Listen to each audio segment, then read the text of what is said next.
Welcome back, ladies and gentlemen. It is time for the BMW CMM2 CS Racing Cup Season 2. I am Lee D-Man Smith, and joining me, of course, is Cameron Roger once again for today's action. As you can see at Sebring, it's going to be a bouncy, bumpy ride, no doubt, in the BMWs today. Cameron, how are you doing? I'm doing great, and Sebring is going to be a very interesting track. Another really big track for this small car with not loads of power, so you've really got to use every single millimeter of the track, and especially in this final sector where you go all over the concrete, is going to be a very bumpy ride, so these guys are going to have to be on top of their game to be getting a good lap here in qualifying. Absolutely. Now, you might not recognize Sebring, but it is the wrong way around. We know that. We're aware. You know, rotate it left a little bit, counterclockwise, and you're sorted. There's Sebring. Everybody will recognize that. And I'm really interested, obviously, you know, with the BMW, obviously, generally toe is a big factor for the BMWs, right? Getting that toe down the straight. Now, the Ulmann straight, obviously, massive part of it there. We could see it down the over the start finish straight after Sebring. I'm expecting into Sunset, there's probably going to be overtaking. I'm expecting a lot of overtaking here on Sebring today. This is a track that actually offers it a lot for the BMWs. Yeah, there's effectively 5 straights on this track as well, so there's going to be plenty of opportunity to get that slipstream, as you mentioned, but also a few of the corners are very tricky, and not making mistakes is generally where you end up winning these races as well. Generally, you've got to be the driver who's putting in the best performance and not sliding too much out of the corners, not doing anything too crazy. And as we've seen, the drivers do get a little bit sort of anxious in certain situations, but hopefully they can have a nice clean race here in Sebring, because it is going to be a tricky one, and I think it's the one who makes the least mistakes today is going to be the victor. It wasn't too bad last time out. Obviously, these are the current race winners that we've had so far in the 4 rounds. And of course, it does mean that they've qualified for the finals. Now, just to confirm, obviously, Marcel Cinchik won the first 2 races, which meant second place, which was Schmiedl's teammate in Varga Sim Racing, actually got qualified in that race at Spa-Francorchamps. And of course, then Yuri Toman and then Erhan Yujovski last time out in the Nürburgring on round 4. We are into round 5. If you want to be involved in the BMW CMM2 CS Racing Cup, you can have a chance. This is an open tournament that you guys can try and qualify for. Now, Indianapolis is the next race. Qualifications for that will be happening very soon, the 6th to the 8th of May. Get yourself involved, get on the forums, get in the Discord, and get yourself qualified, and maybe, just maybe, you're good enough to be racing alongside some of these fantastic drivers, Cameron. Fancy having a pop of it, Cameron? Have you got the pace? Have you got the pace to keep up there? Yeah, I used to call myself a bit of a driver, but yes, these guys are at the top of their game, especially as you see Han Yujovski there getting the win last time out. He's obviously a 2-time GT Pro Series champion as well now, obviously struggling a little bit this season with the way it has worked out. So he's coming into this support race, because if you do remember, the GT Pro is going to be following this one, so do stick around for that later on. But a few of the drivers, including Yujovski, are going to be trying to do both races, which is a very big task. Obviously, it's the same track, but it's 2 completely different cars, 2 different setups that you need to make along the way as well. And not only that, but Yujovski and others, they are at the top of their game, so it is very difficult. But if you think you're quick enough, then do get involved with the qualification process next week. Yeah, and you're wondering why we haven't seen Yujovski up there winning so much. Well, I can tell you he was in competition with Schmiedl in the first round, and they kind of took each other out. Cinchik went on to win that one. Second race, I don't believe he was in round 2, actually. No, he didn't partake in round 2, but round 3 he was definitely there. Again, actually went over the line in first place, but due to what was a bit of a messy sort of final section through, I think it was through Vale, wasn't it? That there was a little bit of a mix-up. Either way, that didn't count. Obviously, he got that one removed, but it's clear. I'm just watching him go around the corner. I was just wondering how bouncy it will be around Sunset, and I think you can see from Yujovski's bonnet there just how bouncy it is going to be. That is pretty rough. And you've got to get the line absolutely perfect, because if you take just a slightly different line and you miss some of those very harsh bumps, you will literally gain tenths of a second with acceleration out of that corner. So it's going to be very, very crucial, especially in qualifying, to make sure you're getting that correct. And you have this whole straight, you're looking all the way down to Sunset Corner. You're thinking about it. It's the final corner on the track. You don't want to mess it up, especially if you're doing some good first and second sectors. And you come into this such a tricky little corner.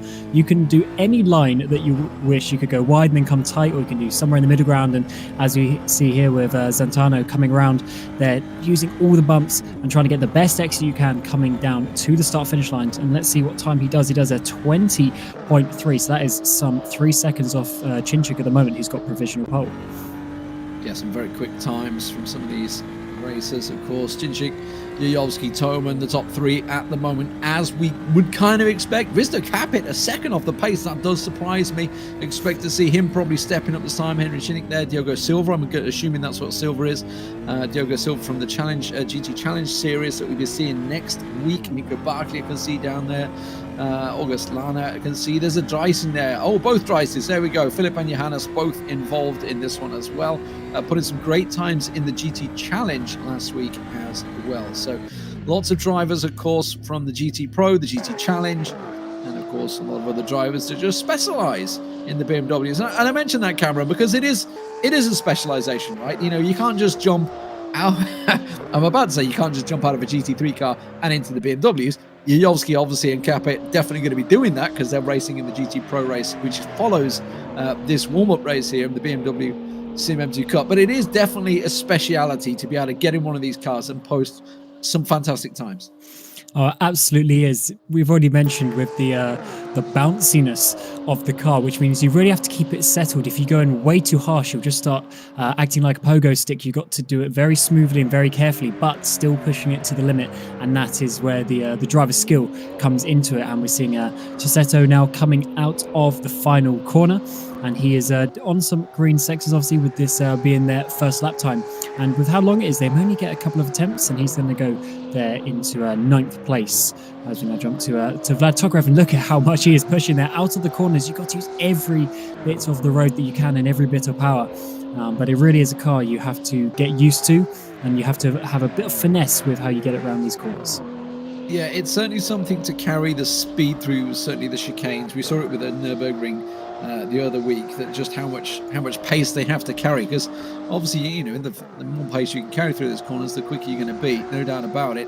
And also, speaking of, this is a track where you're going to want to try and cut it as close as you can, hitting those apexes, hitting those curbs, using just about as much as the track as the limits will allow. And I do mention limits because track limits definitely will be a big part of this.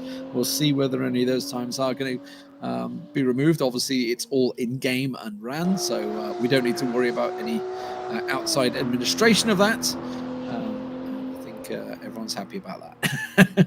Well, yeah, the track limits are always a contentious subject, both in real life, as we've seen this weekend, but also with the sim as well, because obviously there's still a cut detection system, and the drivers still need to adhere to that in certain corners, especially that Le Mans corner coming out onto the Ulman Straight, as we see Tokarev there stays in 11th place.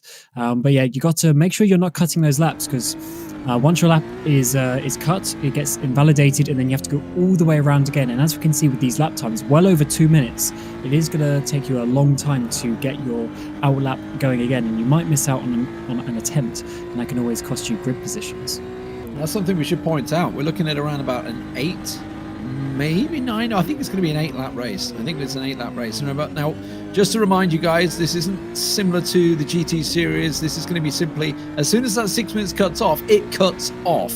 And we will go into the start grid, and we're away. There's no warm-up lap.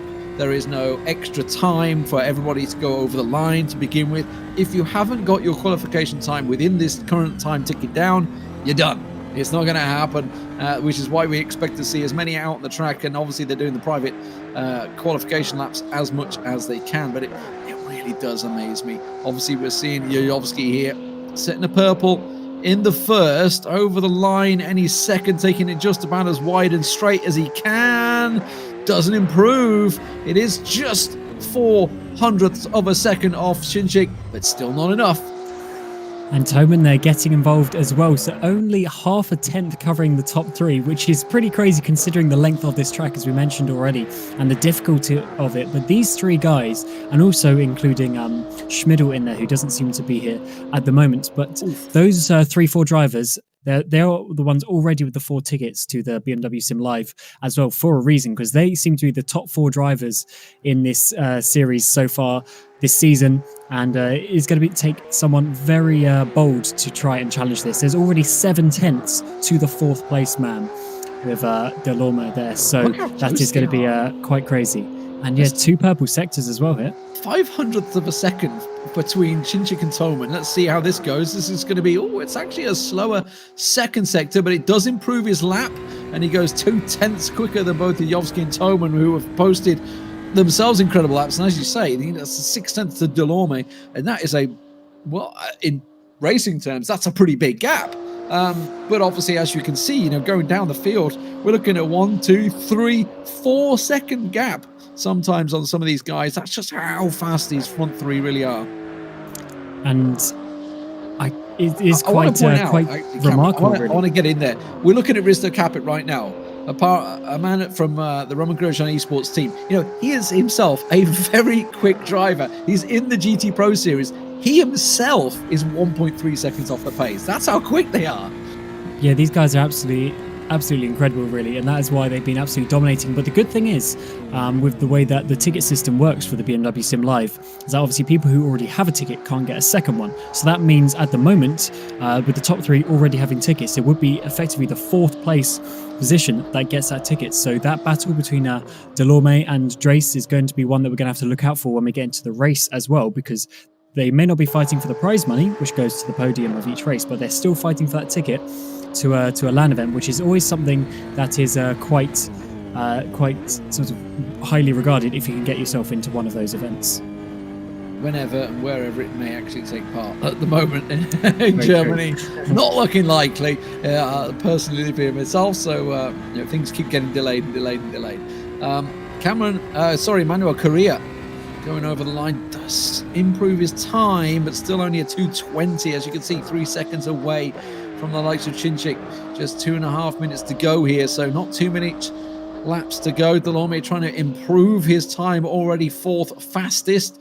Doesn't look like it's going to be, though. Was 3 tenths quicker and 3 tenths slower, so maybe. Let's see what he can do in the final sector here as he goes down the Ullmann and blasts it round. I'm really interested to see how it differs between the drivers, like what turning point they're going to use going into that final corner around the sunset.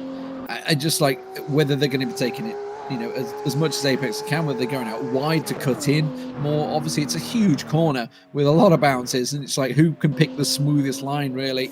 Delorme does not improve his time, unfortunately, so it seems a 0.878 off the pace. Meanwhile, Risto Capit is going quicker. That's a potential threat for one of these top positions. Especially as we're now well into that 2 minutes left in the session. As you say, we will go at 0 seconds. So you need to be already on your lap. If you're starting your lap now, you won't be able to complete it. So this is going to be the last laps for all of these guys finishing now. And Risto Capit coming across the line. He's on a couple of personal bests. How high can he get himself? Up into 6th place there. But still a tenth or so off that 4th position, which is the all-important one that we're looking for in this event. As we jump back to Henry Sinnick down in 10th place currently. He's moved to Satellite Racing, having been previously part of Drillers Esports, who have taken a bit of a break. They've disbanded the team as of yet. So Sinnick and the other drivers, such as Andonovsky, as you'll see later, moving to some other teams as well. And Henry Sinnick here in that 10th place. He had a decent show last time out, but 10th place at the moment. But he is improving on his final lap here. Yeah, he's been doing okay in the BMWs. Has recently slipped out of the top division in the GT Challenge, so hoping he can get himself sorted back on that. Back to Philip Dries. He himself posting a quick time, 5th place currently. Is it going to be an improvement? Not judging by his first sector. It will be slightly quicker. Moves him up into 4th place. That's going to be ahead of Delorme, but hello, Geisler just pops into 5th place. That's a great lap from him. So he slides everybody else down. Delorme, who looked like he had it cracked on there, does lose out the placements. Can Zanto improve his time as he goes over the line, looking like a good lap at 2:19. Only good enough for 18th position for him. Johannes Dries pops in and says hello. The Dries brothers locking out 4th and 5th. And that's going to be very important for them. Obviously, I'm sure they want to beat each other, but getting in that position is very important. Also, Johannes there getting up only 2/10 of Toman, which is a very good time. You know, we're just saying how good those drivers were, and as you can see there, getting to 0 seconds, and the session is ended. So that is your grid for today. But that was certainly a good look at what the race is going to be like, and those Dries brothers getting involved there at the end. So I think this is going to be a very important and a very good race for these drivers. Yeah, we saw Johannes Dries leading the GT Challenge just the other week. Let's have a quick rundown. So Cinčić in first place, Jajovski alongside him in second for Roman Grosjean, Jiri Toman from the Varga Sim Race, and Johannes Dries in fourth. Philip Dries, his brother, alongside him in fifth. Geisler in sixth. Delorme in seventh, and Henry Sinek, as you say, newly in Satellite Racing, in 8th position on the grid right now. Further down, Risto Capit, only 9th for him, for the Roman Grosjean man. Vlad Tokarev in 10th, Tossetto in 11th, and Patel down in 12th. So far, Kirjin, we've seen him a little higher before, but he only gets 13th today. Diogo Silva, a man that was very much involved in the GT Challenge the other day, in 14th. Nico Barkley, 15th, and Benesic in 16th. Pedro Crulas Gomez, 17th. August Lana down in 18th place. Zanto, we just saw there in 19th in the end, getting bumped down, and Ramirez in 20th position. Further down the field, Reed 21st, Scott Sovic 22nd. Some new runners here. Gregory Wallen 23rd, and Manuel Correa in 24th. Good to see some new names coming into the mix here. Valentin Iliev in 25th, and at the back of the grid, Julien Lemoyne, I should say, in 26th position. So that's the grid. We're getting ready to go, Cameron. I will get ready to go because this is going to be straight out, lights out, and away we go. Keep your eye on the front two. Marcel Cinčić and Erhan Jajovski have battled throughout, and away we go. Straight away off the grid. It's a great start for Jajovski, but he will be on the outside on the first corner, so you would expect Cinčić to be able to hold position, but no. What a fantastic start it has been for Jajovski. He's got the job done. Straight down the first corner, absolutely belting away on the line there. Jiri Toman up behind him. Obviously, the Dries brothers also locking out 4th and 5th at the moment. Cinčić just losing out to Geisler. Geisler's managed to slip past him in 6th place, and away we go down to the Big Bend. And that was a very important move there by Jajovski, getting right over the track, obviously starting on that right-hand side, had to get across and defend into that turn number 1, and that is going to be very important because he now has that track position, and Cinčić has to hunt him down to try and get this 500 euros for the winner of this race, but it's not over behind because Toman and 2 Dries brothers are getting involved there. Philip Dries actually got up in front of his brother there, so Johannes jumping down into 4th place, or 5th place I should say, and Philip up into 4th, so that's going to be quite an interesting one as well because Yuri's just dropped off this battle for the lead a little bit by a second as well. Instantly see Jajovski trying to break the toe from Cinčić. He knew exactly what's going on there. They realized just how strong that toe is going to be for these BMWs. Expect to see, as we mentioned, we think there's going to be a lot of overtaking opportunities throughout this one with all the big, long, straight situations, some hard braking into corners. I'm no doubt we're going to see some serious Zenitz moments. And as you say, Philip Dries getting himself in there with Johannes on his bumper. Doesn't want to take his brother out. I don't think that will go down too well if these two collect with one another. So they're going to be trying to egg each other on as much as they can. As I mentioned, Johannes Dries doing a great job. So currently in the GT Challenge, was running in the lead for a serious amount of time here. But just look how slidey those BMWs get through the corner here, just holding on the toe. Look up the front, you can see just how close Cinčić is to Jajovski as we now go down the Ullmann. And this is going to be the first proper chance to see how good is the slipstream and how good is the opportunity to overtake down into this final corner. Do you want to be leading on the final lap, or do you want to be the one chasing? We'll have to find out. But it looks like now round the outside Cinčić is going to go. He's going to avoid the bumps actually, so that could be quite useful, but he is going to go the long way round, but he might get a bit of a switchback if he plays it right. But it does look like Jajovski going to be able to defend this inside. We have the 2 Dries brothers. One of them hit the wall there. I think that was Johannes actually hitting the wall. He's going to have a bit of damage there. He's actually going to be overtaken by Geisler now as well, so there's definitely a bit of contact there and damage that could hinder the rest of his race. Yeah, just got a little out of sorts there, down to 7th in the end. Henry Chinchik also passing him, so little problem there. Yayovsky, though, look at this. Chinchik, he's going to have the inside hard on the brakes, and he should be able to gain track position here. He's going to get his elbows out and force Yayovsky onto the grass, but he will once again have the inside. It looks like Chinchik should be able to make this move stick. He's really getting his car as wide as he can, but Yayovsky is not having any of it, and will have the inside line once again as they move into the corner and continue down the straight neck and neck as they reach the next corner, straight into the hairpin, hard on the brakes, and it's Yayovsky that once again regains track position. That was well defended by Yayovsky. Once again, he didn't have the track position there going into turn 3, but he managed to keep it all the way around the outside through those corners, which was eventually the inside. But Chinchik is not giving up on this, and I do think Chinchik is potentially the quicker driver at the moment. He's all over the back of him, which is not often the case. And once again, he's going to try and go around the outside, but Yayovsky, is he going to be able to just get across there to defend as we come around this really fast left-hander? Once again, he'll have the inside corner, but as long as he can brake well here, then he's going to be able to have it into tower, and he has been able to do that once again. But Toman now is all over the back of his teammate as well, catching up that 1 second gap. So this fighting, I think, is going to go on for quite a while. Straight down Bishop, going to curry around, and we were talking about the toe. He's going to have the toe all the way down the Ullmann, or will he even try and get it done beforehand? Let's have a quick look further back. This is the Dries brothers. Oh, and it looks like Philip just went a little wide, and Johannes tried to cut it a little closer and ended up in the end sliding out there. And I think he, just clatters the tire wall there. Almost took his brother out as well in the meantime. Yeah, that would not have been good. Also, not just being brothers, but being teammates as well. And they are fighting for that all-important ticket as well, with these top 3 drivers already earning theirs. So that's an important factor for that 4th place that Philip now holds. But these top 3 are the ones fighting for the prize money: 500 for first, 250 for second, and 100 euros for that 3rd place. So this is where the money's at, and this is why they are still here to battle it throughout the season. And it seems like Yayovsky, once again, he wants to defend that inside all the time, because Chinchik seems to have enough slipstream to always get involved, these straights being so long, but the outside of turn 1 is never really the place that you want to go. To try and go once again for the undercut. Oh, so close. Don't do any pit stop maneuvers here, please.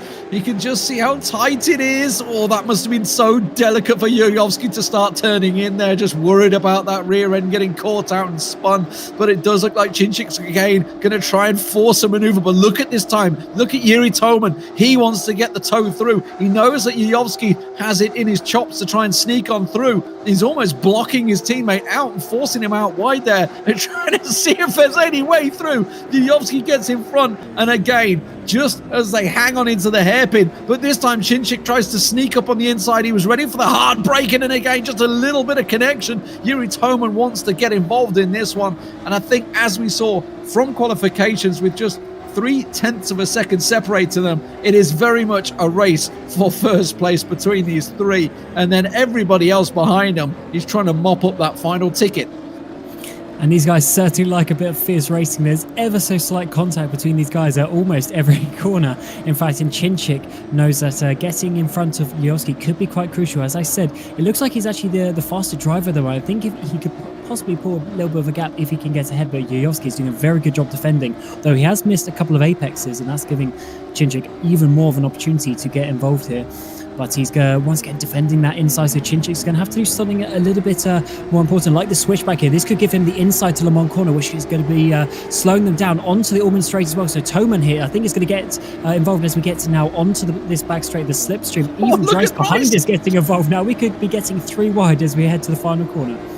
Incredible stuff, all creeping in there as much as they can. Now let's just put it for grabs. 500 euros for first place, 250 for second, 100 for third, and of course we mentioned that ticket. Well, that ticket at the moment is looking great for Philip Dries, as Chinchik does manage to retake the lead as they go around Sunset, and that works out well in his favor. And now Yayovsky once again back in the tow. So we were talking about how Chinchik was all over him. Well, Yayovsky absolutely wants a piece of this. Going to try and go around the outside. I think, is he looking for the undercut here? Let's see where he takes it. Toman tries to pull in to get the toe off to Yayovsky, and now he knows that he can stick around the outside. He's been on this situation before, but this time it's going to put Yayovsky out of position, I feel. We'll see how he handles it. He tries to turn in a little tight there, and Chinchik, well, he gets his backside as broad as he can. So Chinchik had to work there for multiple corners to get the lead, but now he's got the lead. Can he pull away? Or is Yuyovski going to be able to use that slipstream advantage to get back at him? And Toman had to defend quite hard from Drace as well, so I don't think Drace is completely out of this, getting onto the podium, which could be a huge moment for him, not only getting the ticket, but also some prize money as well. So let's see what Chinchik can do through this second sector now. And Yuyovski is now sandwiched a little bit as well. So Vodka could do a little bit of team play here to try and get Toman up into that second place. But it looks like Chinchik has actually pulled a little bit of an advantage, as in the background, Caplet there is racing alongside Henry Sinek as well. So those guys are trying to get involved. And Caplet actually set the fastest lap on the previous lap as well. So just showing that these guys battling are slowing themselves down, and this top 6 battle is really starting to close up. To draw them in here. Look at this. This is Philip Dreise's point of view watching the front 3. And you can see they're just backing out a little bit. Oh, okay, that's why he did it. He just connected slightly with Yuri Toman. Very lucky to not get anything worse off that one, so managing to avoid any dangerous collision. But as it stands, with just 11 minutes remaining now, Marcel Chinchik currently the leader and the only man to win back-to-back. This has obviously stopped Yuyovski winning back-to-back, as he won the previous race where Chinchik actually got sent spiraling in that race. Unfortunate for him. Yuri Toman also close behind, and as you mentioned about Philip Dreiss, don't count him out just yet. Let's see if he can get back involved as these 3 start to challenge each other. Yeah, Chinchik certainly seems to be probably overall of the season so far, probably seems to be the fastest driver on average. But that is not to say anything bad about Yuyovski, as you mentioned, 2-time GT Pro Series champion, and obviously winning multiple races of the M2 CS Racing Cup last season as well. And he's still in this fight for the lead as we get to pretty much the halfway point in this race, coming up to 10 minutes to go. But he's not quite close enough to get a move, at least into turn 1, or get even the switchback down into turn 3. So Chinchik is doing well to keep just that little bit of an advantage. But now Toman is actually looking at Yuyovski as well. So I do wonder if Chinchik's got enough to hold on here, but it's certainly going to be a close battle. It really is incredible to watch such fierce racing so close to one another. Nobody putting a toe wrong. 20 minutes straight out brawl. 10 minutes gone, halfway marker, and away we continue back to where the grid positions kind of began. I was keeping my eye on Geisler with Capit up behind him as well, because as you say, Capit did manage to make that move work, and he goes past Geisler into 5th position. So now he's on the charge. See whether he can catch any positions, because I'm looking at Dreiss right there, and Dreiss was right involved. But look at this. Mr. Capit, it's not easy. Geisler's right, still there. He hasn't shook him yet. Yeah, Capit's doing a good job here, but he's got 2 frantic drivers behind him who will be wanting to get that position back as well. So this is quite an important part of the race for Capit, because if he starts battling with these guys, they're just going to lose time to that top 4. But if he can now calm down a bit and try and get away, he might be able to get himself in this battle for the podium. We're going to see a replay here now of Capit getting past, and it's going to be a little bit of a ascend into that corner. He's about a car length back, but he's going to make it. Does he actually make it to the apex? Just about a little bit of contact, but I think he's going to just about get away with that one, being a fairly clean move. But you do have to do a bit of ascend in this car, and that is certainly what he did there. Yeah, I mean, I was looking at the timing screens and I was thinking, okay, they're closer to one another, but it looked like he was a good second adrift, and then, yeah, big send there. Works out well for him. Henry Sinek now still hot on them as they go down the straight into sunset. Oh, hello, Henry's going in for it. Oh my god, we're going to try and go 3 wide. Let's not do that. That doesn't really work. Sunset's a big corner, but 3 wide is generally not where it's going to work out. Oh, I think it was Tossetto, or was it Delorme? I just saw hard on the brakes there, making sure they didn't get sandwiched. It's going to be Tossetto just about avoiding the contact with Delorme as he tries to line it round a little too close. Diogo Silva just up behind him, back to the front 2. You can see Yuyovski once again within biting range. Actually give Toman a little bit of the slip there, actually, for a brief moment. Left him about half second adrift, but again, no position. Oh, that's a big bump by Yuyovski hitting that curbstone. Yeah, the curbs are very deadly there in Sector 1. You've got to use them very precisely, and that just shows you how much he is pushing. But Chinchik's doing such a good job here just to keep a few car lengths there to actually try and avoid something. Oh, there's some window wipers actually. So is it going to start raining? Oh, there yes. could be some rain here as we get towards the final few minutes of this race. That could be pretty spicy as well, because obviously the drivers won't be making any sort of pit stops or anything. They're just going to have to stay out there and try and compete with the conditions. But that's quite interesting that the rain has come, because that could always cause some issues. So we're going to see him getting a rather large slice of the curb there, which is what sent him down and slowed things down. But yes, the race is coming. Now, we should point out, this is the warm-up race for the GT Pro Series. So very interesting that rain is already coming here, because obviously they're going to be following on shortly from this race. And as you can see clearly on the bonnet, the rain is there, the wipers are on. Let's see if this spices things up even further for the next 7 minutes, of course, which gives us around about 3, maybe 4 laps, because it does look like they're about to conclude this lap. So potential a couple more in there. Set yellow in sector 2. Somebody has gone adrift. It went off pretty quick, so it's just a simple excursion in the grass, it would appear. Risto Capit, he's still managed to keep ahead. We're going to see the Dries, Philip Dries, who's currently looking good to punch his ticket. And there is the little battle behind him as well. So at the moment, Philip Dries doing a great job of keeping clear of it. And Yayovsky, that was some defensive braking from Chinchik there. Hard on the brakes defending. I wasn't sure that was quite allowed. Oh, and that's going to give Toman the opportunity to actually try and get up this inside of that final corner, which could give him a good run as we get towards turn number 1. But Chinchik now always weaving a little bit. I don't think Stuart's going to like that too much. A little bit too much defending, but Yoyovsky's trying to get that advantage now coming to turn number 1. And Toman is also on the back of him, waiting for any little mistake. But you can just see the amount of steering input that he has to do. And obviously as the rain comes down, that's just going to reduce the grip even more for these drivers. But Chinchik is holding on for now. Although obviously he's going to get a little bit of a bump there from Toman as they now come through turn 5. And this is going to be the important one out onto this back straight. Who's going to get the best exit? But it looks like they're all doing pretty well so far, so the rain can't be too hard. But Yovsky's going to really try for this position, because Chinchik's doing a good job so far. Say that those wipers are working pretty fast, so maybe they're coming down quicker than it seems. It's maybe starting to get wetter and wetter out there. It doesn't look like there's too much spray, so it's not too bad at the moment. As you can see, Chinchik still holding on nicely.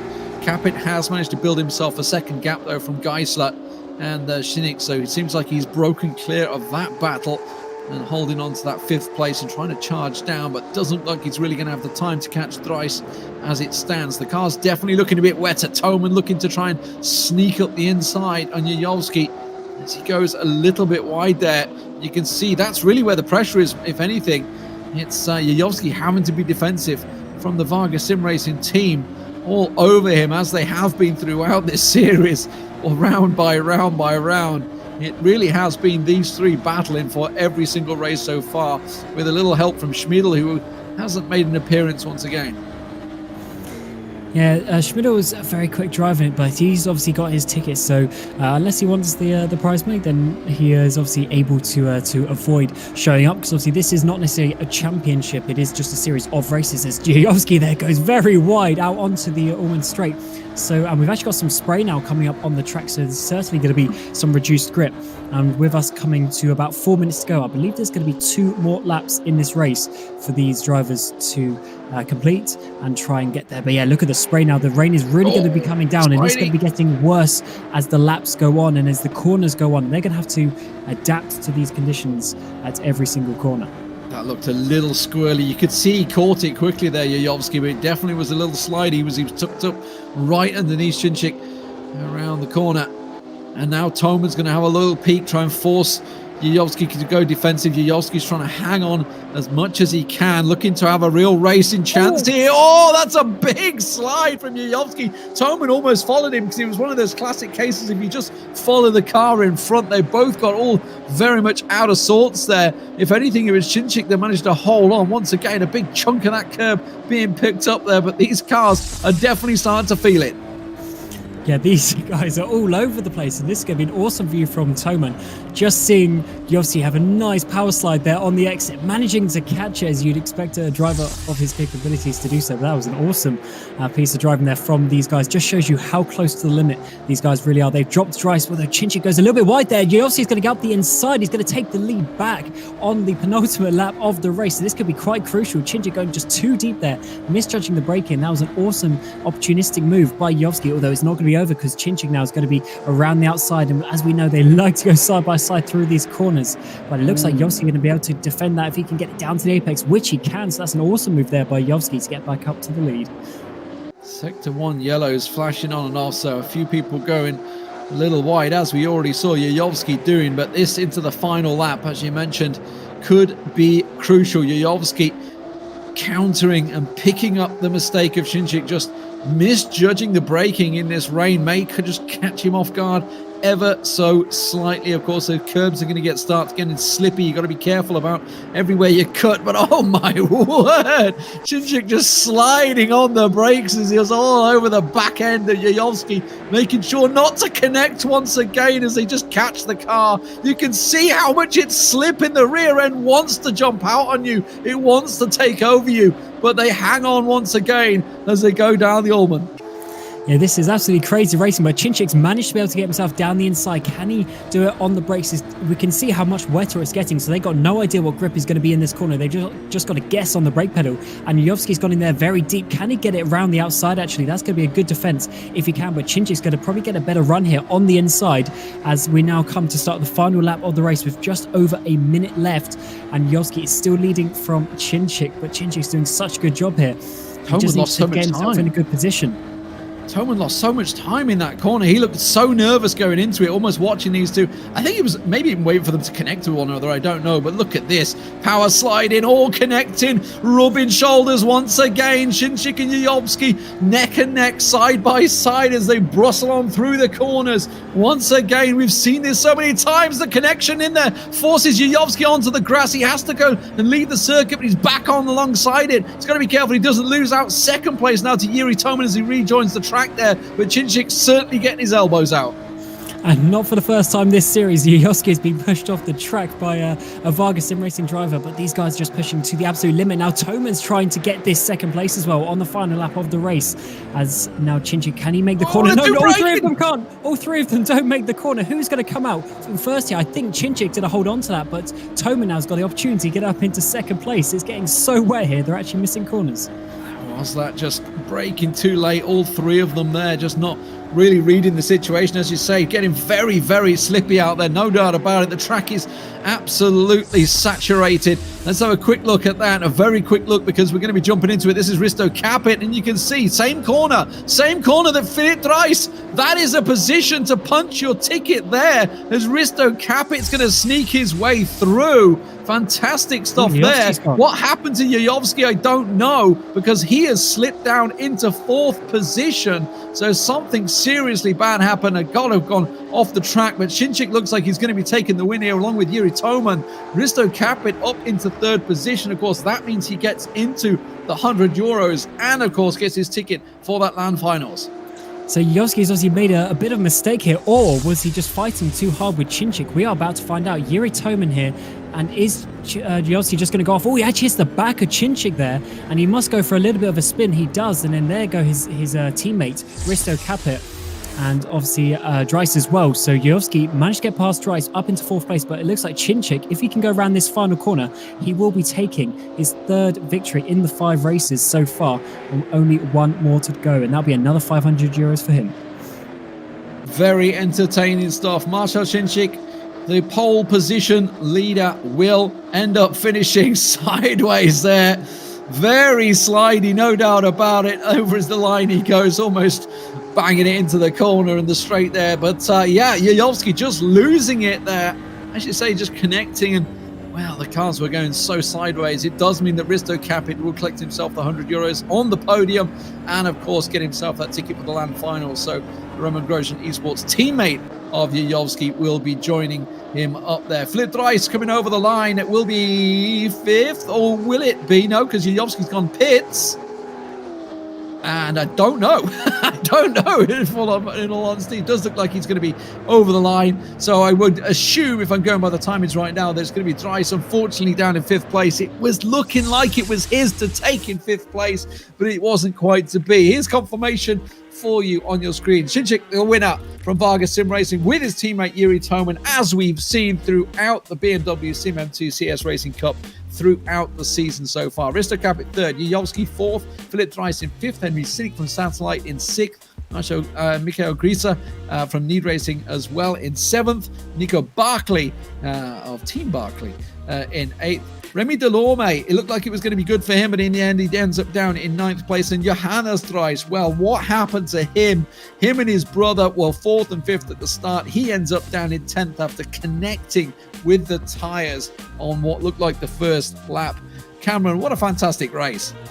Yeah, once again, another absolutely frantic race in the M2 CS Racing Cup. It's what we expect every time now, and there's still one race to go in a couple of weeks' time as well. But also remember, we've got the GT Pro Series coming up later, and considering it's raining here, I wouldn't be surprised if the rain is going to continue as we get to the GT Pro Series as well. So that's going to be an awesome opportunity for those guys. But for this race, Capit, they're getting not only the ticket but the prize money on that final lap. He's going to be ecstatic with that, and I think as we get to the final race of the season in a couple of weeks' time, these guys are going to be fighting even harder around Indianapolis.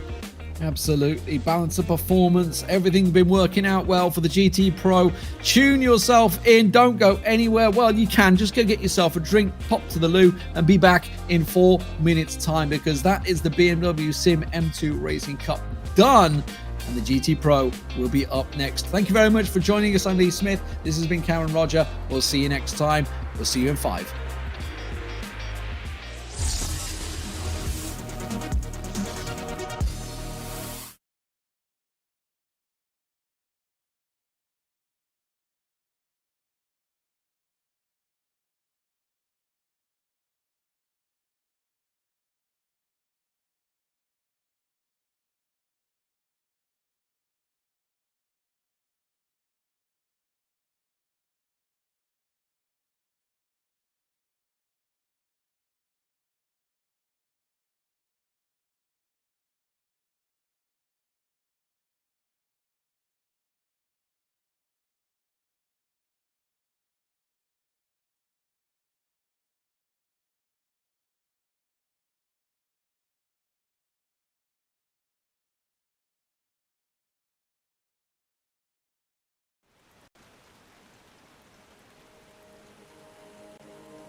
Monday night racing action continuing with the rFactor 2 GT Pro Series powered by Traction GG.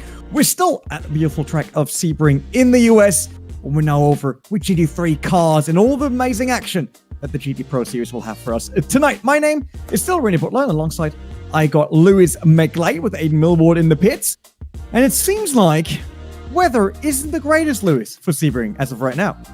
Yeah, it looks like we're going to get a wet evening ahead for our first venture stateside in Season 3 of GT Pro. We've been here a couple of times before, so we've got a few stats to be throwing out there, the likes of Nikodem Wisniewski, who, by the way, he's won here twice and has finished no lower than 6th, and obviously he is quite close towards the top of the championship. Everyone's quite close to the top of the championship. It's been so tight this season. It definitely is a great season for racing that we see here once again, and it's the usual format, obviously, with 50 minutes of sprint racing, 45 minutes of feature race, and there's a qualification ongoing on right now. 45 minutes, obviously, that started with the top 10 being reversed, and we see heavy rain here in Sebring, US, which we saw that with the BMWs, just in the BMW Sim Cup, is not easy, especially on rear-wheel driven cars, and we got only rear-wheel driven cars in the GT3 series. So there might be a lot of drifting, there might be a lot of action coming your way with round 5 out of 6. So everyone who's either currently in relegation and hopes to make it into the next season, or is even out of relegation and will drop out of the season immediately, needs to really score big tonight, Lewis. Yeah, it's a circuit which, at the moment with these wet conditions, may see some teams and drivers struggle more so than others. The focus more so on mid and rear engined vehicles around this circuit. Anyone on a front engined car may struggle a little bit this evening. So for the top end of the championship, while we focus on that title race, while you've got the likes of Dennis Jordan up there in a front engined car, but then you've got Michi Hoyer not too far behind, has gone well here before. GT Challenge, remember, back in Season 1, took 2 victories around this circuit, taking top honours, and then went on to win the championship. Can he repeat that fortune here? Jan von der Heyde up there as well. Jakub Brzezinski in that BMW Team GB car, and as I said before, Nikodem Wisniewski, his teammate, may struggle around here in that BMW, which I've been wisely informed is going to really struggle this evening. Yeah, we'll figure out really soon. Here's the standings on your screen right now. As we saw already, it's Dennis Jordan currently leading in front of Jan von der Heyde and Michi Hoyer. So an all-German podium as of right now, but season isn't done yet. We're still heading over to Indianapolis, a 2 race in the US for the end of the season, so everything can still change. Jakub Brzezinski, Alex Siebel, Ferry Stanley, and then Johnny Simoncic with Andonovski to run out the top 8 in the standings. It's quite close. So not anything is lost now, but for Risto Kappa with 20th, it's a big gap as of right now to even get inside the top 10. Same for Ernie Ojovski, 30th only. That's last position right now in the GT Pro Series powered by Traction. It will be very hard for him to even make it into the relegation spots, which are 20 to 25th, 21st to 25th. And we have to consider the drop rounds, which is the ones that you see with the zeros marked. In red, actually. It's been an interesting season. Like we said before, we're not just focused on those that are fighting for the championship, where there is prize money up for order. We're focused on those at the bottom end and how they play into it. Some drivers did take full advantage last round out. This on your screen now is the penalty list after a fairly calamitous affair in that feature race. Race 1, we saw a couple of warnings, NFAs, nothing too major. But that final race, we saw a lot of time penalties dished out. I'll get there eventually. Of course, Arisi, Pinto, Ibrahim Khan, Nikodem Wisniewski, who actually set the fastest lap of the race, has a weird stat when it comes to GT Pro, which is setting a fastest lap and also getting a penalty. He's the only driver to have ever done it, and now he's done it twice. Good on him. But it was not a clean race, and we hope in the wet weather conditions here at Sebring, we'll see that all tidied up. Yeah, they need to be on top of their game to maneuver the cars around here at Sebring, especially in the wet as a set zone. They want to do that for all the money that's on the line as we get our cash for every single round. So 400 for the winner tonight, and then 250, 200 for second and third. And then there's a big prize pool at the end of the season. Another addition this season is the VCO Rookie of the Season award for drivers that have their first season overall. So only people that were not in previous GT Pro Series so far. And besides that, there's obviously the fan favorite, which is the Fanatec Fan Attack, where you can win a steering wheel tonight, or rFactor 2 DLC codes, rFactor 2 base game code. So there's a lot for you out there as well. If you're in the chat right now, just make sure to grab a screenshot of the races with the Fanatec logo visible. So it can be in the overlay, couldn't be on a car. It can't be on a self-written carport yet, I'll tell you that. So screenshot of the broadcast, put that on your social media, either Twitter or Instagram, at the hashtag GTProS3 and hashtag Fanatec to your post. And then, if you're really, really lucky, Heyde Millward from the pits will read out your name, if you're even more lucky than that, even correctly. And then you end up with the steering wheel or one of the codes. I can see him complaining already in the background. We should probably head over to Heyde Millward in the pits and ask him for how it is there, standing in the rain in Sebring. Hopefully you got an umbrella, Aiden. Well, I'm British, so I'm just going to stand out here and take it. It is what we would call a lovely summer's day out there at the minute. You can see it on screen as Irish Conflicts go around in the Enduro Racing McLaren.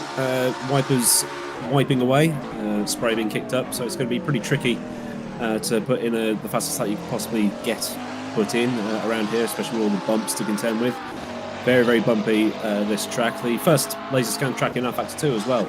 Officially, that is. So it's a track that a lot of the drivers should know. So I can't wait for this one. It should be really good. That rain adding in a little bit more of a element of skill, and they say that it's the great leveler.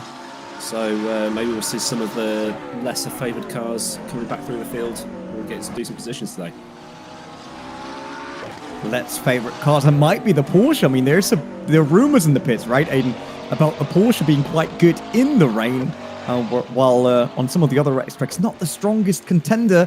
There's a Red Bull car with that, and a driver that's more than keen to score points on a Porsche, with Payopath and obviously Yuri Kastorp. That was the Red Bull driver I was talking about. But they have to do good in qualification. First, Yuri Kastorp is already second, so he's doing very well here in the last remaining 6 minutes, right in front of von der Heyde. Lewis, looking at the grid we have and looking at the standings, I mean, Dennis Jordan only in 8th today. Do you think he will just try to play it safe and hope for a sunny race later on in Indianapolis to bring it home? I think, well, I mean, we know that Dennis Jordan does well in the wet. The last time we had a wet race at this level, it was at Indianapolis last season, when we went last stateside. And that race, we did see this man on top, courtesy of some very mixed conditions. It got wet towards the end of that race and came out on top there. I think he's going to struggle today, but he does have some strong teammates in this field. Of course, Alex Siebel, Yuri Kastorp up there as Dennis Jordan crosses the line, goes to 17 conditions, slightly getting faster. So hopefully he'll get some assistance from his teammates in that championship challenge. I was having a chat with Alex Siebel a bit earlier, and he was saying that his focus here is actually to help his teammate and good friend Dennis Jordan after they've moved over to Red Bull Racing Esports. At the moment, just want to throw out a couple of stats. Said, of course, Nikodem Vishnevsky has finished no lower than 6th here today. No lower than 6th at this venue that we visit today. And there's a few other ones out there, of course. We know that Yuri Kastorp hasn't taken a victory. Was qualified in the front row there in a Porsche, which we know should be quite strong around this venue. Has qualified a highest of 3rd. Could he get his first front row start in a sprint race here in GT Pro today? To be fair, with those sector times, I'm not ruling it out pretty fast in Sector 1. He definitely is, and the Porsche seems to run very well in the rain. The other Porsche driver is Payopath of Paul Motorsport. He has a lot of experience on Sebring, we have to say, because he visited relegation every single season. I think we went to Sebring every single time, so a few more laps for him. But Yuri Kastorp, a second split, that's also more than just average. He's doing very well now. Sunset Band down to the last corner. Let's see if he can bring it home for Red Bull Racing Esports. Currently in 4th. He could jump all the way up and beat Arne Schönflit for Agera Racing with a McLaren that is currently on a pole position here. Also have to say, Andonovski and Turka Hakkinen looking very strong today with 5th and 6th in the rain. Seems like it fits their driving style just a bit more. With Yuri now nearly across the line. Let's see how he does to 13, and he gets pole position with that lap. Yeah, that's not a surprise with those sector times coming in that he would jump up there looking pretty fast at the moment, but the session is getting faster and faster. The two NV cars of Andonovski and Hakkinen, you're saying going strong there, kind of asks the question as to what's going on with the Burst Esports contingent. Of course, they're all in R8s as well, being Simičić and Hoyer. And we know that Andonovski Hakkinen, they're in R8s as well. Would have expected to see Michi Hoyer a little bit higher than his current qualifying position. He's down in 27th, and I would suspect he'll rise up the ranks slightly after saying that the BMW is going to struggle around here. That is exactly what we're seeing at the moment. Nikodem Wisniewski only good enough for 24th place. Yuri Kasdorp looking for his first pole position in the category. Arne Schonfleet as well has qualified in the front row a couple of times at Le Mans Season 1, and of course at Imola at the start of the season. Translated that to a second place finish on both occasions. Also yet to take a victory at this level, but yet to have a pole position as well. And I reckon he will be fighting for it. Peo Pev has a pole position before, back at Imola in Season 1, if memory serves. Yeah, Imola was one of the tracks that suited the Porsche really, really well. I think his finish wasn't as great as the qualification result, though.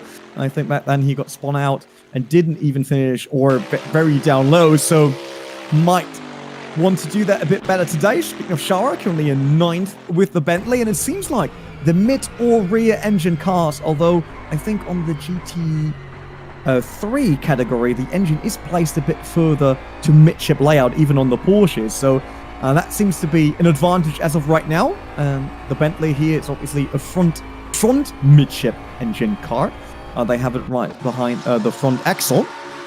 Well, he wasn't able to really improve on his time. Jan van der Heyde, the Rocket Simsport, he wants to improve, but he's also very strong in the results overall of the standings in the championship. So if he's around 4th and looking at Dennis Jordan is 7th, that will be enough already for the sprint race and making sure that he gains a few points towards the championship lead. Yeah, and he certainly needs to do so. Did not take advantage of Nürburgring very well at all. Took advantage of the feature race a little bit to rise up the order, but struggled for pace in his 720S around the German circuit. His home race did not go to plan. Hopefully things will go better at a circuit which I don't think has particularly treated him well in the past. I don't think he's gone well in any shape here, with the exception of maybe the relegation race between Season 1 and 2, which he was a part of when they came here and ran the shortened layout. Goes to 3rd at the moment. Again, these times are expecting to get a little bit faster, and for those drivers that are in the pit lane at the moment, so the likes of Arne Schonfleet, Jan van der Heyde, Risto Kappert as well, a little bit further down the order, Erhan Jajovski, who's currently in last place on the grid. This is not an ideal scenario. I want to be out on track. I want to be one of the last cars driving around on this circuit right now, because you want to be one of those last times to come in. You might get a slightly drier racing line that could help. Alex Siebel remaining in 7th, sending down Dennis Jordan to 8th. And Yuri Kasdorp is still on pole position. So for Bolesny, he's still on the track, but with those sector times, he will definitely not make the jump inside the top 3. Far outside there with a McLaren, has to throw it around and get to the inside, and trying to momentum enough here to have a fast speed on the straight. Let's see if that will be enough. No, he remains on 11th position. Payapath, purple sector for him in the 2nd sector on the Porsche. And with Yuri Kasdorp showing that the 911 can be on pole position, Payapath's probably motivated enough now to see if he can do the same though. Lewis, do you think he might be even able to get us a Porsche 1 and 2? That would be the first time, I think.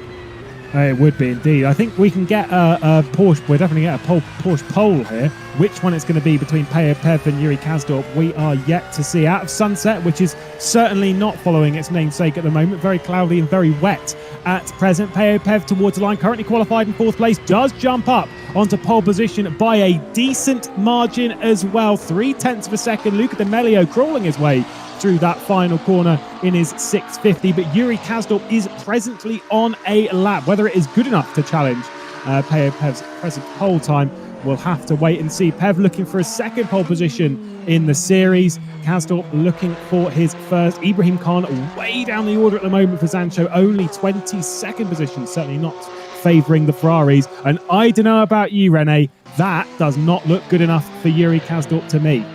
Oh, unless he got a very, very good last sector, but we got the Porsche 1 and 2 already, which is a first for the GT Pro Series, but Yuri Kastup wants that pole position off the hands of Payapav for Red Bull Racing Esports.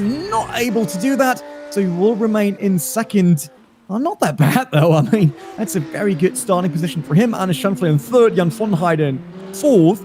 Michi Hoyer only 16th. He is in the current standings. Where was he? He's on third, if I'm not mistaken. He is. So 16's not really good enough to gain points on Jan von Heyde and Dennis Jordan, who both are a bit quicker than him. Wow, there we go. I've said that. Yeah, jumped right up the order, right at the last moment. That is a good lap time from Michi Hoyer, and one he certainly needed.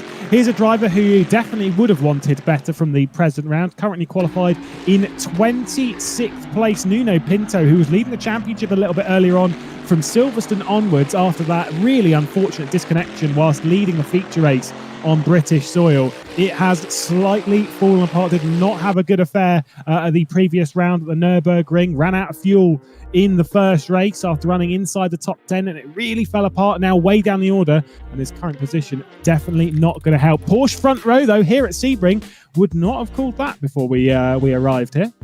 Yeah, I wasn't expecting that. I thought that the McLarens might do quite well here. I expected Yuri Kastup because Payapav and the previous races wasn't really on top of the game, I would say.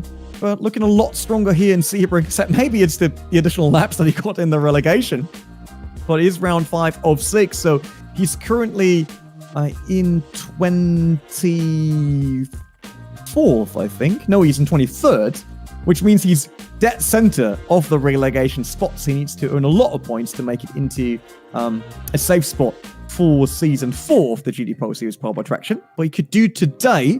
But with Yuri Kastup's aggressive style that we know and love, and being in second, that might be an incredible start here at Sebring. Down at turn 1, there's a lot of space. He could go 4 wide if we really want to. And you've got the likes of Dennis Jordan and Jan von der Heide right behind them that want to make sure that they score big here for a chance of the championship. While we have a quick look once again at the standings, there you see it's Shara 25th. That's his teammate. 23rd, Payapav on 502. So he would need to go to Risto Capit and Nikodem Wisniewski, which is not that far away. It's about 10 points for him to make up, but everyone else is also trying to score points here at Sebring, so you can't really count in that everyone else gets 0. I think for some drivers who have had a really good start to the season, it's all fallen apart. Think of the likes of Jordi Zveers and even Nuno Pinto realistically down there in 10th place. For other drivers that started out the season poorly, we obviously had the weight halve as well a couple of rounds ago. So for some drivers, this is their chance to move forward. And after qualifying well, there is no better time for Payapav and Yuri Kastup on the front row for a Porsche lockout here at Sebring. Arne Schonfleet and Jan van der Heide will be starting from 3rd and 4th. There is the order once again of those front 2 rows. Jan van der Heide, after that disappointing round for the last time, will be looking to get onto the podium maybe once again. Arne Schonfleet, after a fairly disappointing season, will be qualified in 3rd place. Timotej Antonovsky and Michi Hoyer, a driver who's won here a couple of times, with Turka Hakkinen and Alex Siebel, all Audis.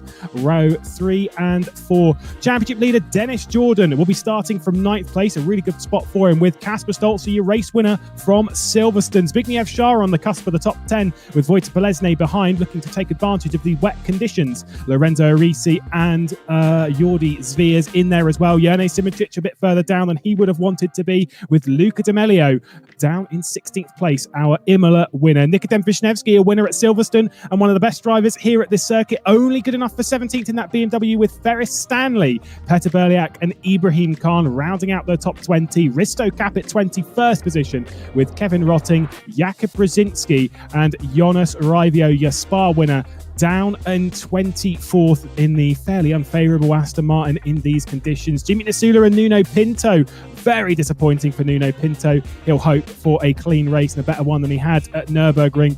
Siggy and Alan Terzic, with 2-time champion Erhan Yovski 29th position on the grid. The one driver missing being Haniel Sabti, and Erhan Yovski to get his 9th victory. I think he's got to do a lot of work from the back of the grid. Hopefully he'll be able to keep it clean and rise up the order. Not sure the Radical is going to be particularly well matched to these conditions though. On the other hand, a bumpy track with a lot of rain on it kind of screams carnage. Might be a chance for Onyovsky just picking up positions left and right if you make sure that he's not getting caught up in any of those. We're on board with him currently. Love the new overlay. That now gives us the inputs of the drivers as well. We had that last way around. But it's great to see, and they will need a lot of throttle discipline today in these wet conditions. You see that there's a lot of water standing on the track. Kevin Siggy, only 27th, but he's always good for comeback, and I wouldn't rule him out here in Sebring either. We see 30 race starts, 8 race wins, and 13 podium finishes, which is absolutely astonishing. But Onyovsky, the Roman Grosjean Esports driver, doing very well each and every season. Not in Season 3 so far, though. Might regret picking the Radical for this one.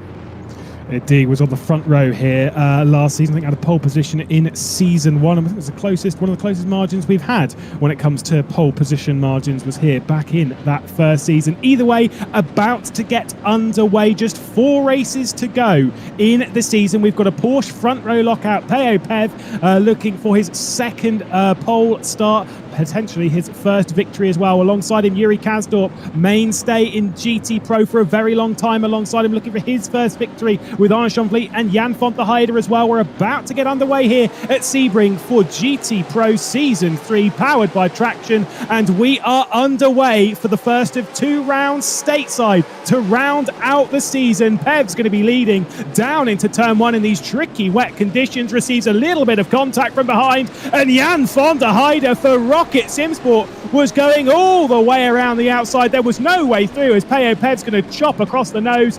Yuri Kasdorp back down the inside of the McLaren driver, who's being forced up and over the curb at T4. Arne Schonfleet's diving it to the inside, and he is going to make that one stick. They're still side by side. Pev leads the way from Kasdorp.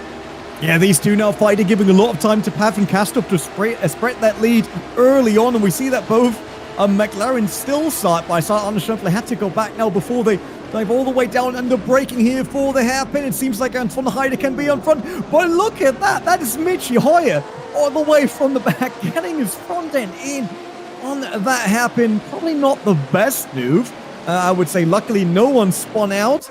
But I think we lost one driver, though, because there was a yellow in Sector 1. There's another yellow in Sector 1. I don't see anything in the standings. Currently, Siggy won 2 positions already from 27th to 25th.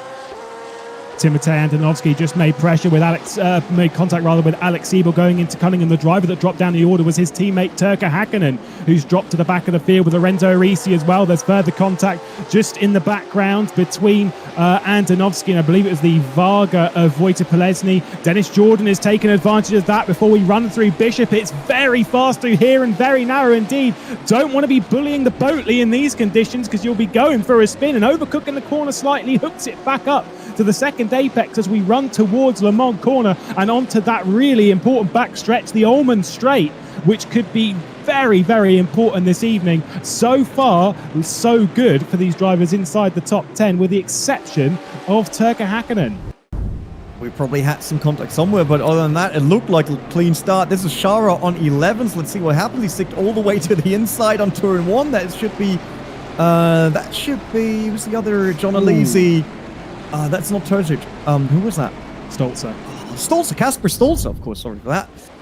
In the Bentley, and he got caught off by another Corvette. Oh, and they spun around. There's another car that was facing the wrong way around at the start. Not ideal conditions here to go side by side or 4 wide, even 5 wide at some point into turn 1. And definitely not the start that John Alesi Esports was dreaming about. No, look at that between the two R8s, though, of Timotej Antonovsky and Jerne Simoncic going side by side through T3 as Simoncic is up inside the top 10. Qualified in 15th position, looking for some decent points and some decent results to get him involved in the championship. I did actually wrongly call it last round. After the broadcast, I said that Jerne Simoncic had a great round. He didn't. He had a good race 1 from memory, but he disconnected from race 2, wasn't even in it. And so he needs to sort of respond from that, use that as his drop score and score big here. 15th in qualifying was not ideal. However, working his way up through the order after that sort of carnage on lap 1, which we're going to see again, this time on board with Dennis Jordan. So there is Kasper Stolzer ahead. You've got, I believe that might be Timotej Andonovski or Turk Ackerman. So Kasper Stolzer's lost it a little bit there as Dennis Jordan's rubbing all over the rear end. Not ideal from the pair, and Dennis Jordan almost potentially spinning out Kasper Stolzer. We'll have to wait and see what they think of that one. This time, though, he's battling with Timotej Andonovski, who's getting a little bit faster in that R8 and trying to make a move on the Red Bull Racing Esports man. A great fight that we see here, and Andonovski's really locked on to Dennis Jordan right now, but he couldn't find a way around the big Bentley so far. 10.5 minutes still to go. But I'm impressed by Simoncic, who is up to 10th. We said that before. He came from 15th, and now he's even applying pressure to Andonovski, running away from Zbigniew Szara, who so far only had to defend more or less against Ferry Stanley in the background on the Sancho Simsport McLaren, if I saw that correctly. Player path nearly a second of a gap now, or let's say 7 right now between him and Yuri Kastov, and Yuri Kastov then already a big advantage to Jan van der Heijden, while we see Risto Capit going side by side with Jonas Raivio here. The very last lap, and our first look at the new driver cams that we bring to the rFactor 2 GT Pro Series powered by Traction GG. So we've got a look right here at the home of Risto Capit. Concentrated and taking another breath before diving into turn 1, slightly tapping the Aston Martin of Jonas Raivio. Luckily, no spin now.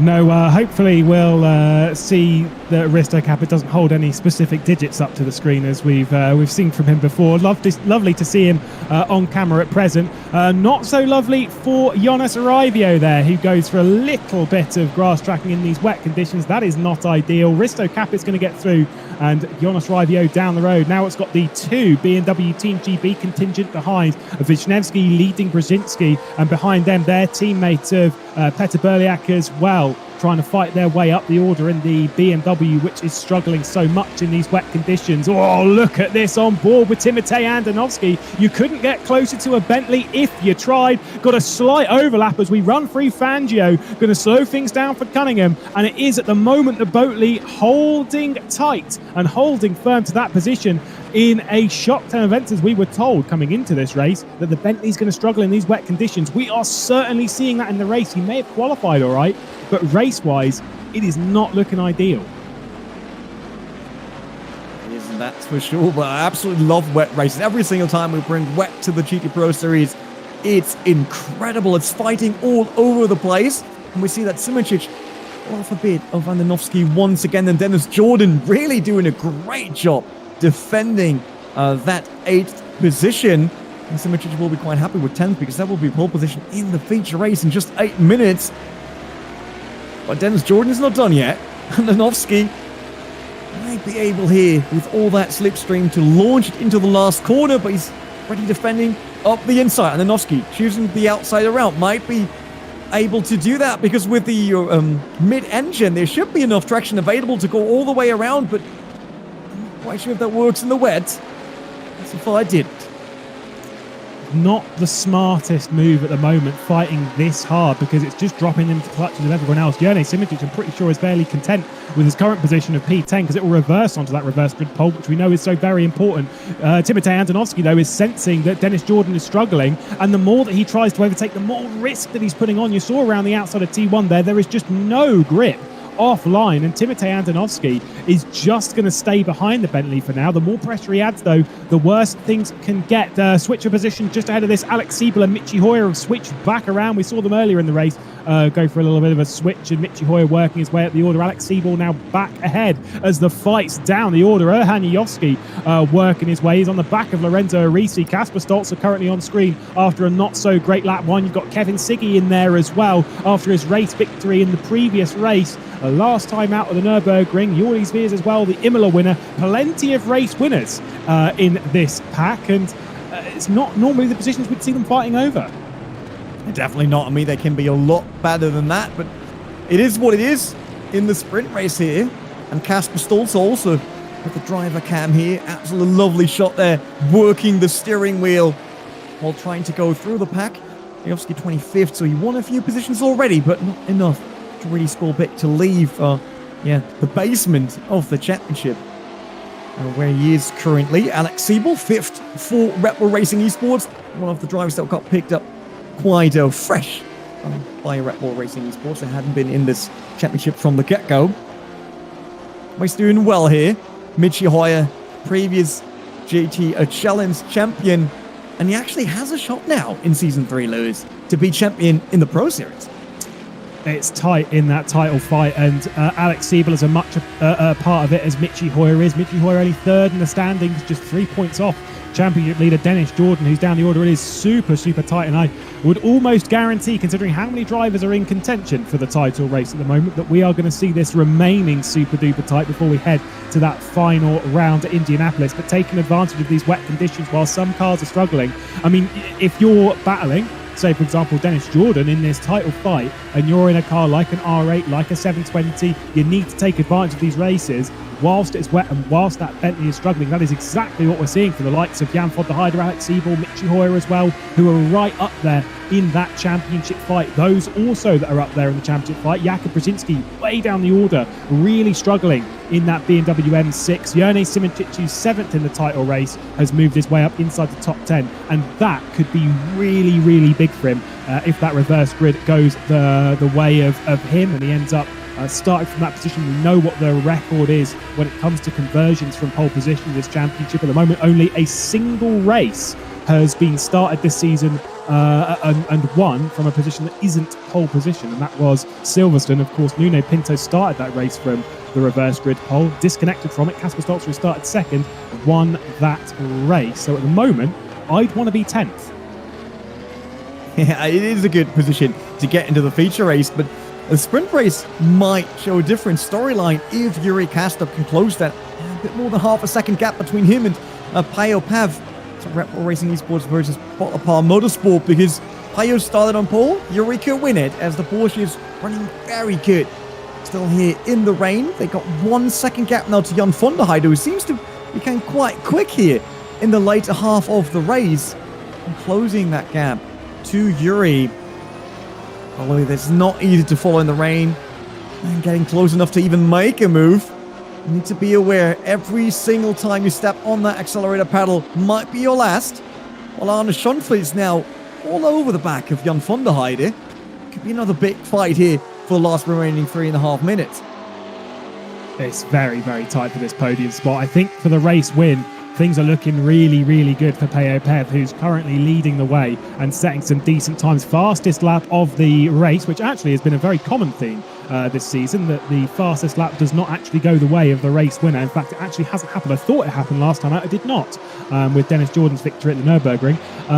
No one has won a race and set fastest lap, and that looks to be continuing today, because Arne Schonflit is that driver that is holding fastest lap at present, and he is looking like he is the fastest of all 4 of these right now, as everything's starting to close back up again. 3 minutes left on the clock, so we're going to have a little bit of time left. Who's dropping down the order? It is Erhan Yujovski and Kevin Siggy at Sunset dropping down the order. I think Nuno Pinto might be a part of that as well. Something has happened down the back end.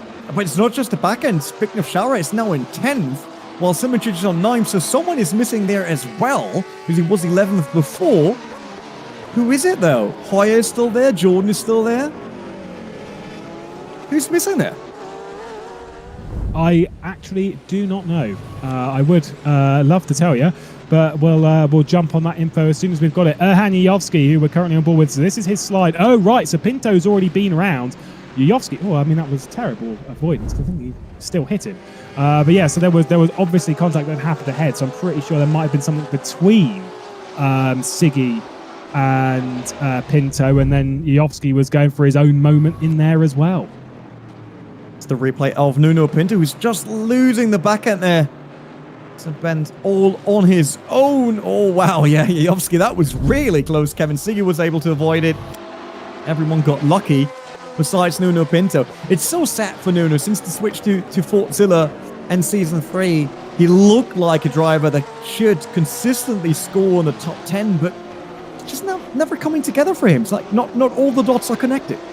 Yeah, I mean, it's a terrible shame of what's happened, because he started out so strong and it's all just crumbled beneath him. And To be fair, the Silverstone totally not his fault. A slight miscalculation on fuel really ended any hopes at the last round as well. So all just sort of falling apart. By the way, an update on which the driver it was did finally work out. Wojciech Polesny was currently was running up in sort of 7th place, dropped down to 12th, and now outside of the top 10. So that's promoted Zbigniew Szara, what would be the reverse grid pole. A lap to go here, and a second lead for Zbigniew Szara's teammate Peo Pev, who's currently trying to fend off fellow Porsche driver and Red Bull Racing Esports man Yuri Kazdorp at the moment, all looking for their first victories in this category. Peo Pev's already had a pole position in his career before. As you said earlier in the broadcast, the round did not go his way. Dropped down, I think it was to 9th place in race 1, and then things fell apart even further before in the feature race. Let's see what happened with Kevin Siggy. Jordi's V is that driver that's going to dive to the inside. Is there going to be contact at the hairpin? As we're riding on board with and looking backwards from Kevin Siggy. I think that was just how he got by. And there is Turkka Häkkinen going for that gap. And yeah, really not good for Siggy. That car not looking strong. Not at all, but also Turkka Häkkinen doing a really strong move there. Great anticipation, and then had the traction coming out of the hairpin to make that stick. All on board with Ibrahim Khan here, looking at Wojciech Polesny, Varga Sim Racing. They all look at Zbigniew Szara currently, because that is the reverse pole. If he does a mistake right now, then all of these drivers in front of Ibrahim Khan have a chance to be on pole position. On the other hand, Peo Pev having pole in sprint, Szara having pole in feature race, if it ends like this, will be the very first time for BPM to get these results in. Well, this was once again very close between Arne Schonflit and Jan van der Heyden. It is the last chance for Arne Schonflit if he wants to make a move. Yeah, something's happened between Timotej Andonovski and Dennis Jordan. Fired his way through. Did not see that, but there was an issue down at Cunningham, and Dennis Jordan has been pushed wide. Andonovski up into the 7th position, and now Dennis Jordan under pressure from his old teammate. Remember, he started the season as part of Burst, and now he's got Jone Simoncic trying to fight him for the title, now in 2 separate teams as they run their way through Le Mans. Coming up towards Sunset Bend now. We'll see what happens between this lot, but Peo Pev, second time on pole position, as he's going to dive his way through the final corner in tricky wet conditions at Sebring. It cannot get harder than this, but Peo Pev on after that pole position on a front row with Porsche lockouts takes victory here in the sprint race at Sebring. It's going to be Kazdorp behind and Jan van der Heyden for yet another podium as he continues his championship challenge. At the back end of the top 10, you've got Dennis Jordan here, who's going to cross the line in 8th after being passed by Andonovski. Jone Simoncic and Zbigniew Szara will all be reversed to the front row of the feature race grid. This is what happened with Andonovski. Let's take a look. Andonovski, that was really strong under braking, and luckily the door was opened for him, because otherwise it would have ended in a spin or a crash. But it paid out for Andonovski here against Dennis Jordan. Dennis Jordan, though, with 8th now, he's in a good position to make up these points. He lost against Jan van der Heyden, who had the strongest sprint results. So not everything is lost here for him at Sebring to score back. Let's take a look then at the unofficial race finishing positions at present. Peo Pev with his first victory in GT Pro. Yuri Kazdorp behind, and Jan van der Heyden on the podium positions. Arne Schonflit and Alex Siebel rounds out the top 5, with Hoyer works his way up the order in the early stages, dropped back down to 6th place. Timotej Andonovski into 7th, and then Dennis Jordan, Jone Simoncic and Zbigniew Szara rounding out the top 10, the 10 that will be reversed for the feature race. Ferris Stanley, the first driver to just miss out. Wojciech Polesny, who was inside the top 10, drops down to 12th position before the end of the race, so he'll be very disappointed with that for Varga Sim Racing. Zancho Simsports Ibrahim Khan up to 13th position, ahead of old teammate Luca D'Amelio. Risto Capet, Jonas Raivio, Nikodem Wisniewski, Kevin Rotting and Jakub Brzezinski, with Petr Berliak behind, rounding out the top 20. Behind that, the final 9 runners: Alan Terzic, Jimmy Nasula, Lorenzo Arisi, Turkka Häkkinen, Kasper Stolzer, Jordi Veers, Erhan Yovski and Kevin Siggy, the finishers. Nuno Pinto, an unfortunate retirement to his name after the final corner calamitous affair a couple of laps prior to the checkered flag being brought out. He will retire from the race and do his work all the way from 29th place. Not ideal for them, but ideal for the likes of Peo Pev. Ideal also for your other man, Zbigniew Szara, who'll be starting the next race from pole. Yeah, I think we can certainly say that the Porsches are quite good in the rain, and the BMWs are basically the other side of the spectrum. And when it comes to racing in the rain currently, because if you look at the drivers on it, right, that you have Wisniewski, Brzezinski, Kevin Siggy, who's like always there for bit comeback, always good for strong performance, even if everyone rules him out. But it seems not to really work here in the wet conditions at Sebring, or one of 2 US races at the end of the season. So I wonder if they might be a bit stronger now in the long run with going to the feature race in 45 minutes. I mean, they'll be hoping so. Some of the drivers that struggled more so in this race will definitely be praying for a slightly better run in the feature race. But obviously, that's not normally how it goes in this kind of sense. If you're struggling, that's just going to be compounded by a longer race, especially in these tricky conditions. And I think for the BMW runners, they are in for a long afternoon here. Also, a little bit of a concern for the likes of Dennis Jordan, who was under attack for the entirety of that 15-minute sprint race. I get the feeling that he has also got a long 45 minutes, constantly looking in his mirrors as he's going to be starting this one from third. Who's the best to win this race? I mean, Zbigniew Szara starting from pole position. We know that record, but to be honest, I think Jurnej Simoncic looking for his first win in GT Pro after 3 seasons in the category. I think that he is going to be looking best at the moment in the conditions at Sebring.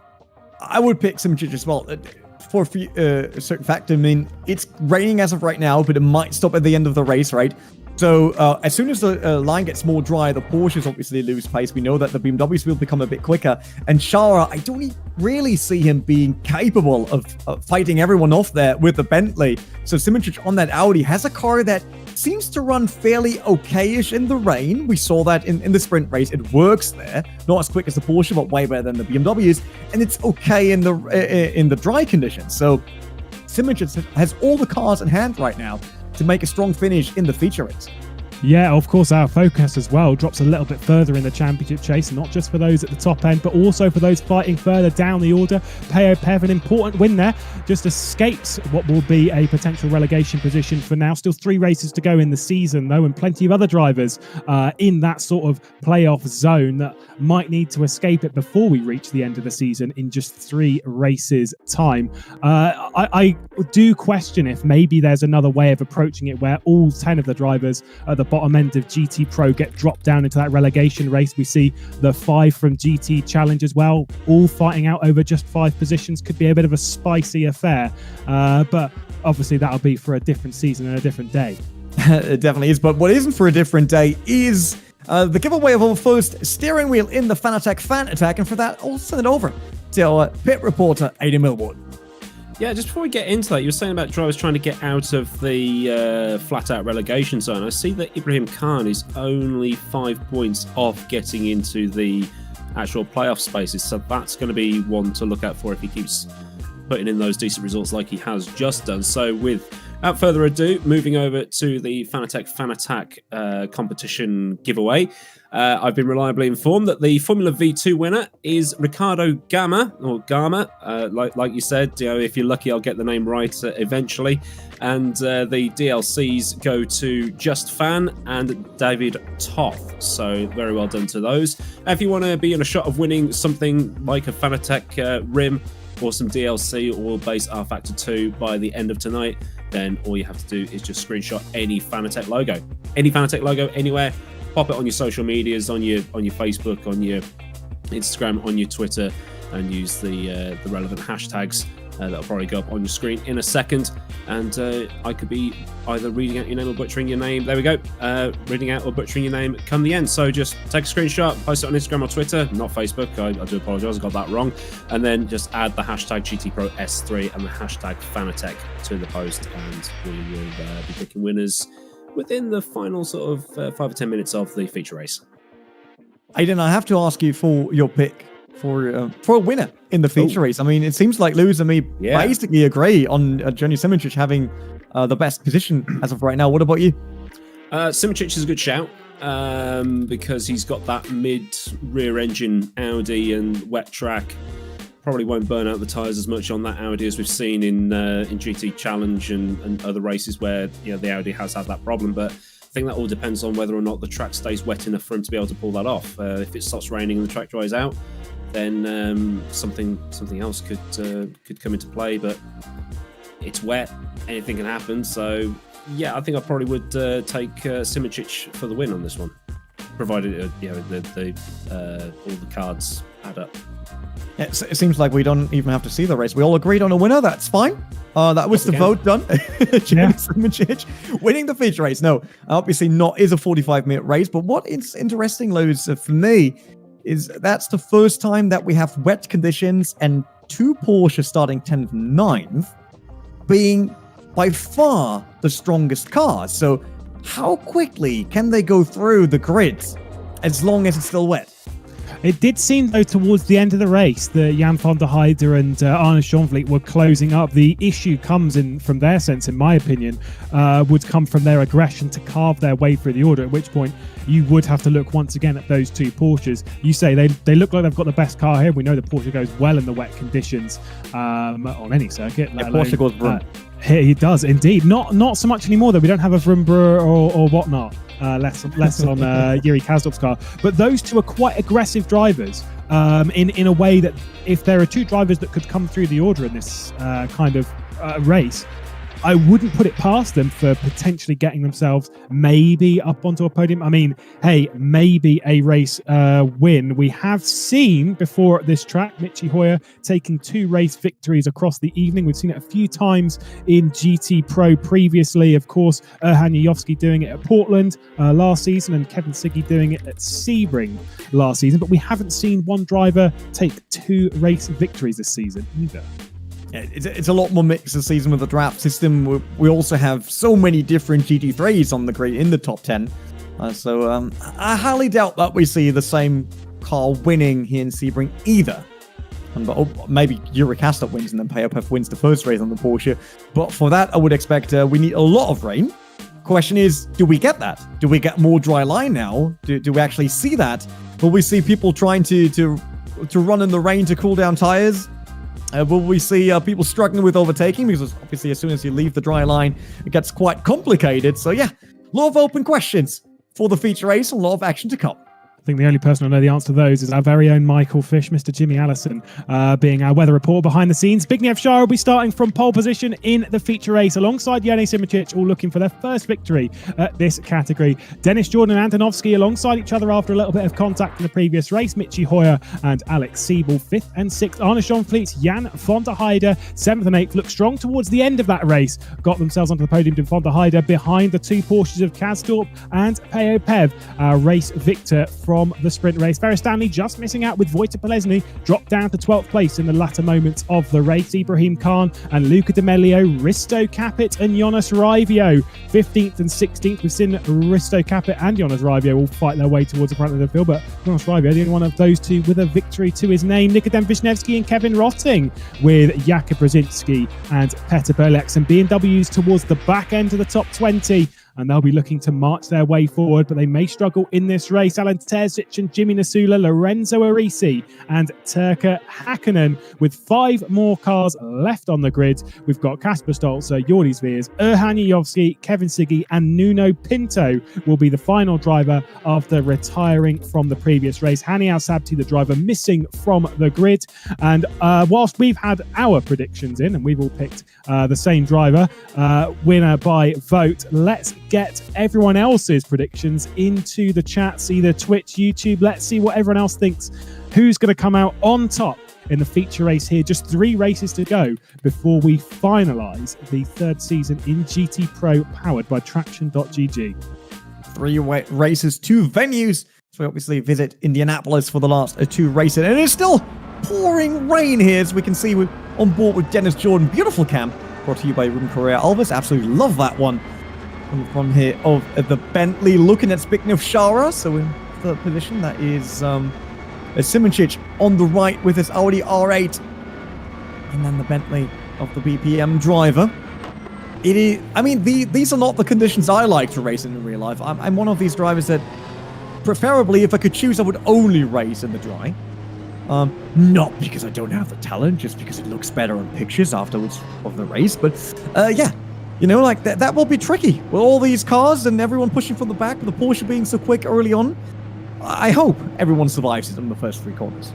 I can't guarantee many things from this race. One thing I will guarantee is a pretty cool Ruben Carrera-Alves slow-mo. I'm getting the vibe in these conditions that we may well be seeing something like that. What has happened to Nuno Pinto, who's way down the order struggling? I wonder if he's gone out on slick tyres because he is very, very slow, way off the back of the train.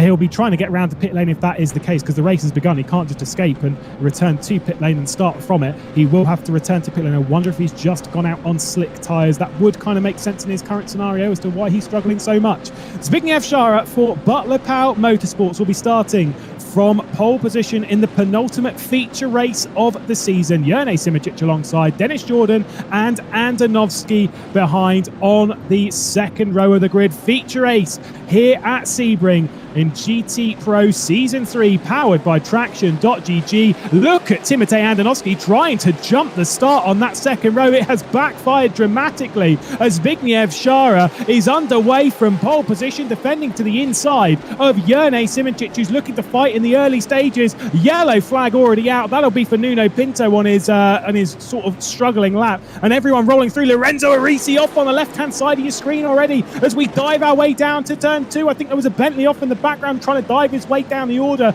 At the moment, it is Szara leading the way from Simoncic, Jordan and Andonovski, the same as it was coming towards the start. But Jan van der Heyde has already worked his way up to 5th. Yeah, he did a great job there. So did Yuri Kastap, who's now in 8th. He started at 9th. Unlucky though for Payo Paf, who started in 10th, is now dropped down to 13th. So there was a lot of action going on, with Szara really taking off every speed on the start-finish straight there, and slowing and bunching up the field.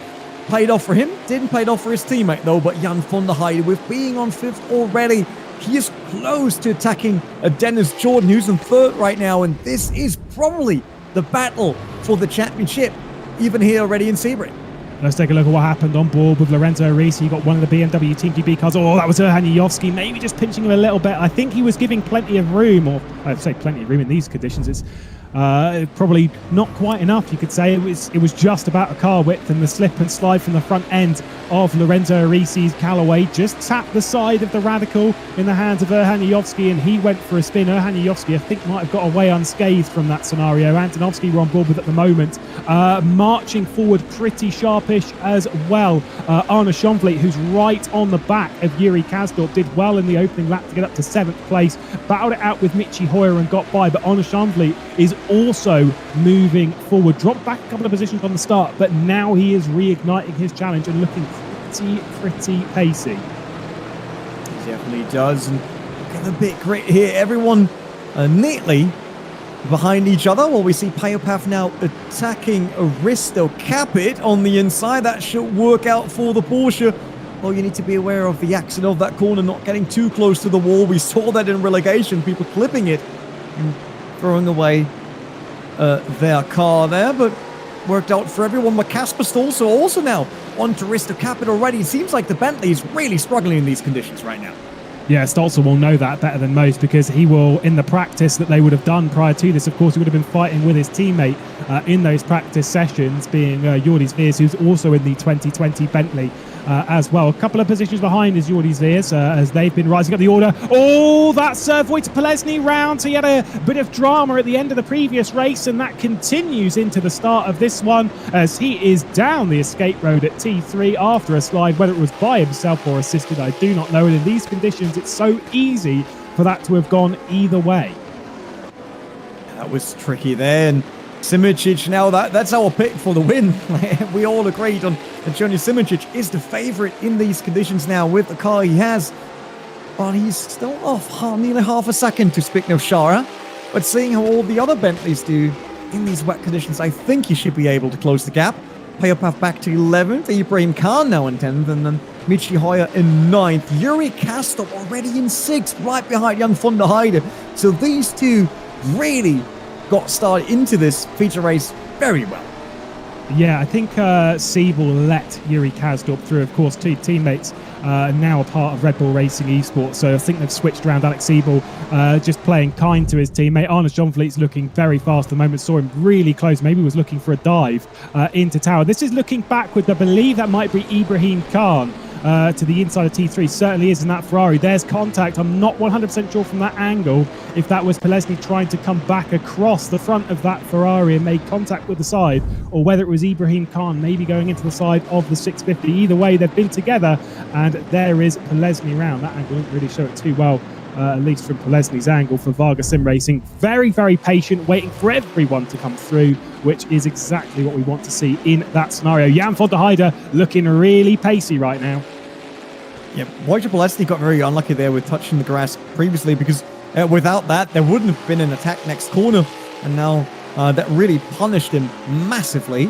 But you're right, Timothy Andonovski in the Audi against the McLaren of Jan van der Heyde of Rocket Simsport will probably be the big fight we're waiting for now, because Simic is still not capable of closing the gap to Zbigniew Szara. Maybe a bit here and there on some of the sectors, but not massively right now.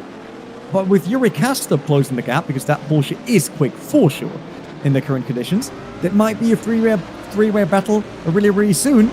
Or we're on board with Michi Hoyer and also having his webcam here right from home. I love that about sim racing. We're actually able of looking them in the face while driving, and over the years, let's be honest, Lewis, we saw some great expressions, facial expressions during the race, especially in fights. Yeah, it can be quite dramatic and quite feisty in those fights, and love to see our way into that and view what's going on, because let's be honest, we've all had a little bit of going a bit red in the face and forehead vein throbbing in anger at the other cars on the grid. By the way, yellow flag came out in sector 3, yellow flag came out in sector 1. Erhan Yovski, the causer of that, and has retired from the race. I'm pretty sure that ends any minor hope of him getting out of even the bottom 5 in the championship. Two-time champion, I think, is looking for a pretty swift exit from GT Pro in that Radical, along with Hani Al-Sabti. Those two came into the season, obviously top 2 on the all-time winners list, and it was taken over a little bit in the second place from Nikodem Vishnevsky after that win back in Silverstone. But either way, not an ideal season for RHE. Looks like their lone driver at the moment, that being Risto Kappa, is their only light in the series at the moment. On Chevrolet, still not able to get by Alex Siebel though, holding firm at the moment. Fastest lap of the race on the previous lap, by the way. Jurnej Simicic closing in on Zbigniew Szara. Yeah, we're closing in. It's up to 0.6 of a second again, so I'm not quite sure. The difference can't be that big between Zbigniew Szara and Jurnej Simicic right now. Arne Schunfeld still on the back of Alex Siebel. Another Audi versus McLaren seems to be the theme of the feature race here. But so far, Arne Schunfeld not being able to find a way around, and he has to be aware of Michi Hoyer behind and Payo Path, because if he launches an attack and it doesn't work and he loses too much time, then there are immediately two drivers that will try to get the upper hand there. While we're jumping into a replay with Erhan Yayovsky coming out of turn 1. Let's see what happened there. The braking. Oh! He just lost it there on the braking. Like, bit of wiggling on the rear. And once again, the two-time GT Pro champion DNFs from a race on own turns. Yeah. A shame. I'm real really shame. like I don't really want to blame anyone, but it's seeing a two-time champion doing that. It's just sad. That's why I think we should, so he got to 19th place in all that. So let's see what happened with him, and that'll be Turka Hakkinen. This is what happened down into Sunset. Oh, Turka Hakkinen! Made a little bit of contact with him, and that's kind of what happened. Wondered why he was down the escape road at Sunset. Now we know the answer. Yeah, not been a good season for Turka Hakkinen. For either Turka Hakkinen or Hani Yovsky. Oh yeah, but that was from Turka Hakkinen. Look at that. Totally on Turka. Yeah. Like I said, I don't like to see drivers leaving the race. Definitely not. On the other hand, that was quite a big impact. Yeah. And with the race only being, another 30 whatever-ish minutes, 36 minutes, there's not much time if you have to repair that car. Still, I'm not a fan of rage quits, no matter what. I mean, this is a Pro Series. You should stick through it till the end. And I actually think if we would get the Erhan Yayovsky back from Season 1 in this Radical, he would have done a lot better than what he's showcasing right now. I think he could have got himself out of that bottom 5 or even the bottom 10 rather in the championship, and to hold in the season if he'd driven the season perfectly. But the fact of the matter is that car is struggling. I don't blame him at all for pulling out of the race there. I wouldn't necessarily call that as much of a rage quit as possible, certainly not to the same level of what we saw back at Spa. He just pulled off the road and was like, look, I'm done here. It was a hard task to get out of that bottom 5 anyway, and that's really not helped the matter, and I think he's looking to go and do something else with his afternoon. I don't necessarily don't blame Arne Schonvliet to the inside once again of Alex Siebel. No way through at present, but this might work out as the slip and slide process has gone the way of the R8 on the exit of T1 to the inside Arne Schonvliet before we hit the apex at 3. There should be the position made just ahead. Siebel backs out. Position gain for Arne Schonvliet, and he is up to 7th. Third place is Alex Siebel's teammate Dennis Jordan, who's under an awful lot of pressure now. Pace seeming to drop off from the 17 Bentley of Red Bull Racing Esports. Dennis Jordan, Timotej Antonovsky, Jan van der Heyde, very much a part of that train, and Yuri Kasdorp sat at the back of it just waiting for something to happen. Yeah, well, that was a great maneuver that we saw here. Well, we got Rissa Kappa and Jody Swears next to each other now. Roman Grosjean Esports with Oniovsky being out. It is on Risto Kappa because Hani El-Sabti is also not with us today. And we know they are a very strong team. I mean, don't get me wrong. The lineup that Roman Grosjean Esports brings in every season is incredible. And Oniovsky is probably still the best driver out there, no matter which car, no matter which combination. And it just seems like that the radical didn't pay it off. But I would love to see him really pushing that car to the maximum, because I think there is a chance for him. We saw that in Spa. You remember that one? He went through the grid like crazy on that radical, and that is Jordy Swears being a bit slow there on the exit. Mr. Kappa closing the gap once again. Proper O Archie moment there nearly as he just ran wide at Tower and potentially opened up the inside for Risto Kappa to fire his way through. This is why I say with this, vote to move it, that we have the bottom 10 of GT Pro battle it out with the 6th to 10th of GT Challenge in the relegation playoff, all for 5 spots. I say equalise the car, so, free choice of car. We see who can get through, who's the best, and maybe a bit of a redemption arc for some of these drivers, the likes of Haniowski. Give them a second chance to stay in GT Pro and maybe make something happen next season. That's in an ideal circumstance. Unfortunately for Haniowski, his day done and season done for him. I'd actually almost be surprised if we saw him the next round at Indianapolis, because he is really not having the season he would wish, and I don't think anyone would wish upon him at the moment. Battles up and down the order in these wet conditions. 4/10 of a second separate our race leaders Zbigniew Szara and Jerne Simoncic as the wet conditions continue here at Sebring. Position 3 for Dennis Jordan at the moment. Let's take a look at what's happened in the replay. Now that's Payo Path onto the Audi there of Red Bull Racing Esports. Luckily, nothing more happened. I hope the damage isn't too big there on that Audi. Don't think it is. I think he just overcooked the corner and maybe just clipped him, because I would have assumed if he'd have hit him hard enough, that Audi was going for a spin on the bumps of Sunset Bend. Just able to hang on. Payo Pev looking to try and pass Alex Siebel. We saw Siebel being passed by Arne Schonvliet not too long ago. Schonvliet now with plenty of clean air and no spray to foil his run up the order here at Sebring. And I think he'll be marching his way up to that order ahead, because you've still got that battle for 3rd. As we're seeing these two fighting out over 8th place, Payo Pev knows that he can fight also for that podium battle, should he be able to clear Alex Siebel. Pretty sharpish, who looks very much like he's struggling at the moment. Another bit of contact on the rear end at Tower. Payo Pev is fighting very, very hard here. Yeah, it seems like the breaking points are just so different between him and Alex Siebel.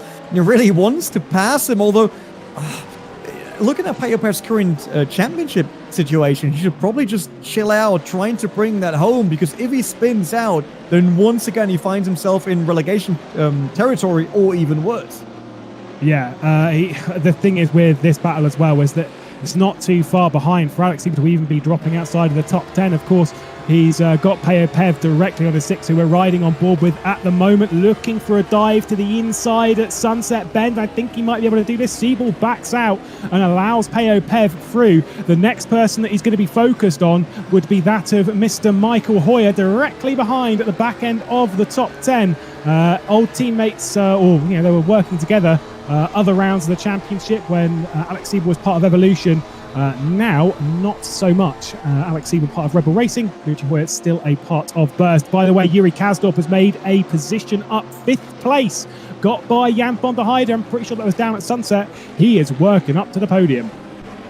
He definitely is, but for how long will we have these vet conditions? And especially now he's in that huge group. McLaren on the back, Audi at the front, and then a teammate in a Bentley up ahead. That is Dennis Jordan, the first podium spot that Yuri Kasdorp could look on. He was second in sprint. Maybe yet another podium in the feature race. Let's look at the maneuver.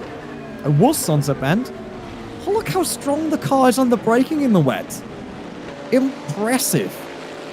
Yeah, well viewed as well from Jan van der Heyde to see that Kasdorp was coming through, and van der Heyde gave the room and the position was all sorted. Fun fact about Yuri Kasdorp, by the way, when it comes to his podium bouts in the championship, as Andonovski and Dennis Jordan, by the way, are going side by side on the run through Cunningham. There's a little bit of contact through the Collier curve, a big slide from Timotej Andonovski. They are fighting out as hard as you can get, a little bit of a squeeze there as they run through. Tower hit the apex. Andonovski is fighting hard. It could open the door. He sensed that Kasdorp behind is a man on a mission at the moment. The story, I was going to say, 6 podiums for Yuri Kasdorp, all of them P2s. 7th podium, of course, in the previous race, all of them that 2nd place position, looking to try and get himself his first third, potentially his first victory of the season if he can catch the group ahead. Again, Dennis Jordan is really fighting, less so with the cars behind, more so with his own car.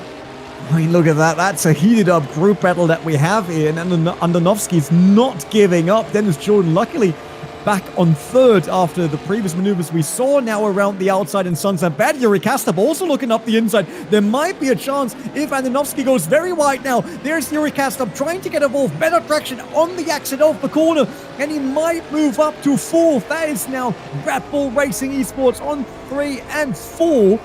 Dropping Andonovski to 5. Jan van der Heyde behind. And then it's Arno Schonfeld. Look at that. He's just letting Yuri Kasdorp pass because it seems like that Porsche journey's unstoppable. Was about to say that if Yuri Kasdorp could get through, Dennis Jordan, I don't think he'll fight him. Lifted out at turn 1. Oh, he's going to hit his teammate. Oh, no. They have made contact ever so slightly. They are going to keep going. But my goodness me, that was nearly a tragic mistake from Dennis Jordan. Hits the back of the Porsche. It was a light tap, but certainly not one that would have been shared well between the two drivers. Sorry to make everyone jump at home there. I thought Kasdorp was being sent packing. Dennis Jordan able to keep it on the road in 4th. Yuri Kasdorp will try and close his way down the top 2. Let's take a look at that again. We're on board with Dennis Jordan. This, oh my goodness me. If you are Dennis Lind right now, team manager of G2 Esports, of Red Bull Racing Esports at the moment, keeping his eye on his drivers in this, he is not going to be pleased at what he just saw there. It might give him a little bit of a slap on the wrist. That was crazy. I'm so happy that nothing more than that happened, because that would have been a heartbreaking moment for the Red Bull Esports guys. But they're still doing good, and Kasdorp could actually win the event then. He was 2nd in sprint race. He's now 3rd in the feature race. It looks like he might be the biggest scorer of tonight. Speaking of Shara, still in the lead for Butler Power Motorsport. Right behind, that's Johnny Simincic, a cast pick, I would say, with Aiden and Lewis both agreeing that he should be the man to win the feature race. So far, the gap, though, remains unchanged. Oh, indeed. Just seeing, by the way, the yellow flag that came out, that would be for Kevin Rotting, dropping down the order. Alan Terzic is also out of the race. Said that he was going to struggle in that M6 today. It seems that that is definitely par for the course. And unfortunately, Alan Terzic for BS competition out of the race. None of the BMWs doing well. It is definitely a circuit they are struggling at. The highest one is 16th place in the hands of Nikodem Vishnevsky, who we know is strong around here. So it really does prove how bad those BMWs are in the wet conditions of Sebring. On board with Kasper Stolzer, trying to get himself inside the top 10. Michi Hoyer directly ahead of him, the one hanging onto that position, and he is going to run very, very wide at T1, maybe open the door for Kasper Stolzer. And I think it might just be enough for a dive down at turn 3. Hoyer just keeping it on the racing line at present. Not enough of a gap for Kasper Stolzer to fire his way through, and that's not something we'd normally say about the Dane. Also receiving a message from Dennis Lin, just saying, I am so scared right now. Of course, team manager of what is Red Bull Racing Esports at present, and of course, Sectress need to develop. So he's got 3 cars up there, all of which are fighting quite hard. Yeah, let's hope they will stay sane. But you saw Kasper Stolze in the fight with Michi Hoyer, and I have to give it to Michi Hoyer here. That was so calm and collected, and that is a car spinning around. Who was that in the background? Was that Risto? No, Dennis Jordan spun around with the Red Bull Racing Esports Bentley, now dropped to 15th, and he stood the wrong way around facing the wall there on the inside of the hairpin. Oh, that was very unfortunate for him. We'll have to see if that was a solo effort or with a little bit of assistance. Of course, remember in the previous race, Dennis Jordan came together with Timotej Andonovski down at Cunningham. It was a little bit of contact between the two in race 1. I wonder if something similar has happened in this race. Bit of a sad moment for the championship leader coming into this, down to 15th position. Certainly not an ideal scenario. Of course, now a race winner, a 2-time race winner rather. I was going to say now a race winner. He's won 2 races so far in GT Pro. The second one coming in the previous round.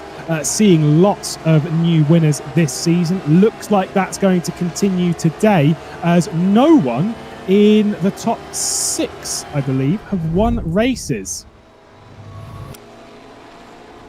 Yeah, we will get new winners if Shara manages. Let's see. That was the Nito Alex car attacking. Oh, Jens van der Heyde on the rear. That's sad.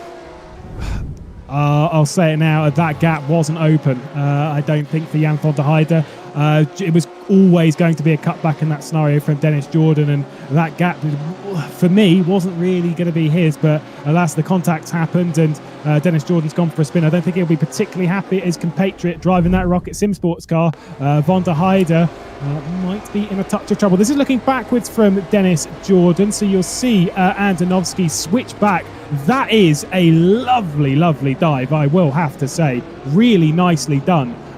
Waited for Dennis Jordan to start coming back across, and there is the spin. I mean, I think you can look at that either way. I'm sure some people will look at it differently. Maybe it was Dennis Jordan coming straight back to the apex and over the nose of Jan van der Heyde. Some will look at Jan van der Heyde going for a gap that really wasn't ever going to be there.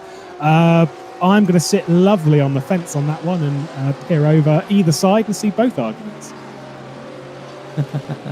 Yeah, a lot of action once again, and we're still at 22 minutes on the clock, and we know normally around 50 minutes, 10 minutes to go, and we'll get even crazier because everyone wants to score and wants to have the last shot at a better position. Kasper Stolze looking at Michi Hoyer once again. He tried a bit earlier when Michi Hoyer left the door open in turn 1. Didn't work out for him. Will that work out next time? And there's the group in front of him, which is Siebel, Schonflet, and Payo. Pav now up to 6th. So he took down Arne Schonflet.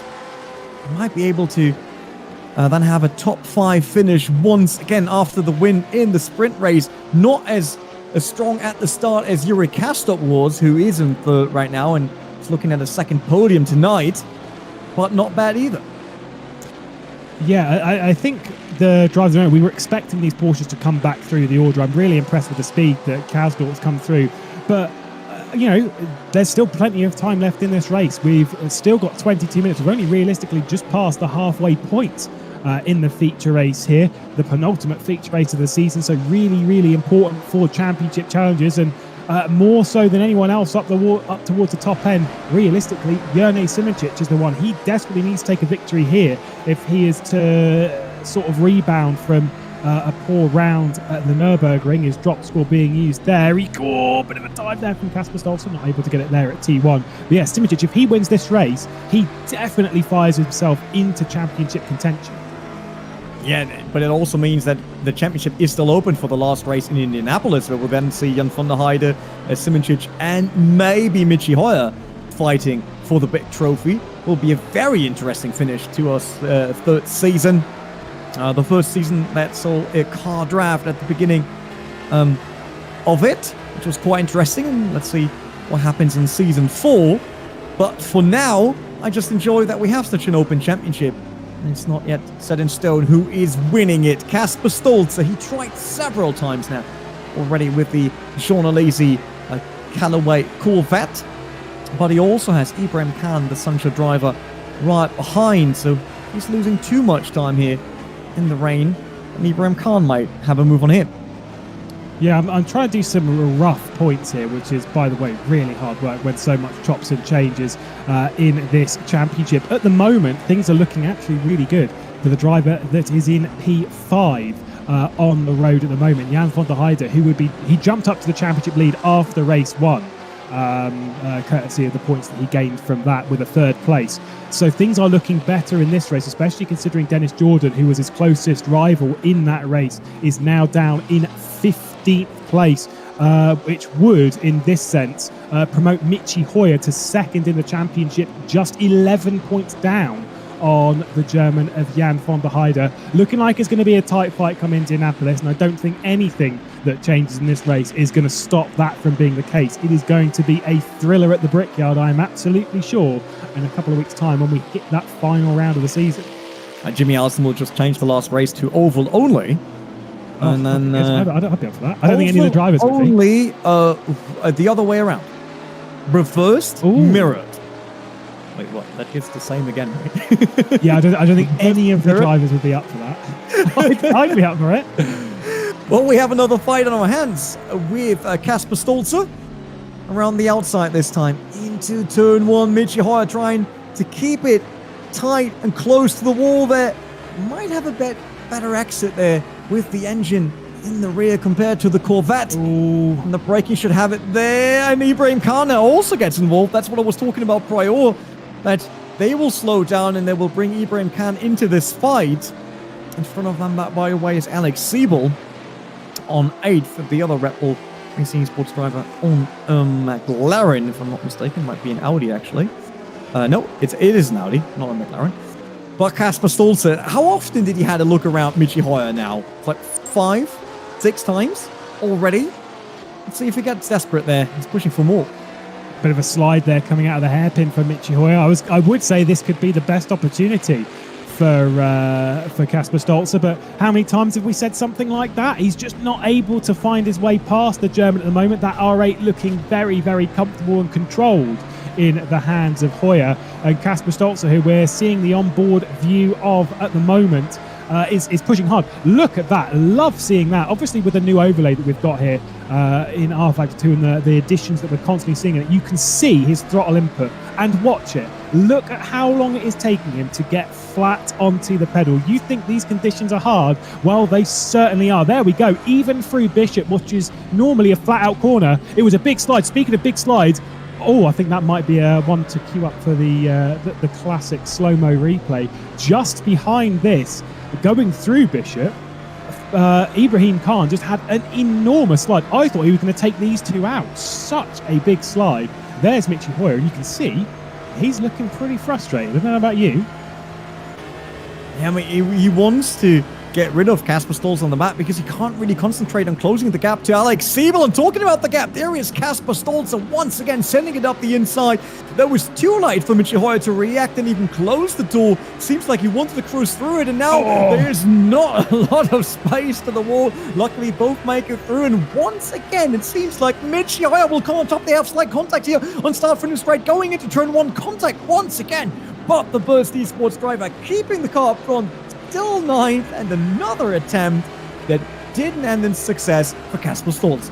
Proper 11 out of 10 driving right there, driving into each other on a straight line. It was both of them coming together. They're lucky to survive. It's so easy with that kind of overlap they had when they came together on the start-finish straight for you to be pitched round and sent into the retaining wall between the racetrack and the pit lane. Luckily for Michi Hoyer, able to keep ahead once again of Kasper Stolze as our focus heads a little bit further up the order. Pev to 5th place, Jan van der Heyde down to 6th. The drivers that will be really happy about that would be the drivers like Michi Hoyer, like Dennis Jordan, Alex Siebel, Jone Simic, who are all trying to fight the German for the championship at the moment. Actually, thinking about that, from my numbers, then it's all Germans battling for the title race, because I'm pretty sure the top 5 in the standings at the moment is van der Heyde, Hoyer, Jordan, Siebel at the moment. Sorry, and then Simic would be the 5th driver up there. So it's all pretty tight. A lot of Germans at the front though, looking to win themselves the third season in GT Pro, obviously taking it off of the Macedonian of Erhan Yovski. Yeah, we will definitely see a new champion this season around for the GT Pro Series powered by Traction.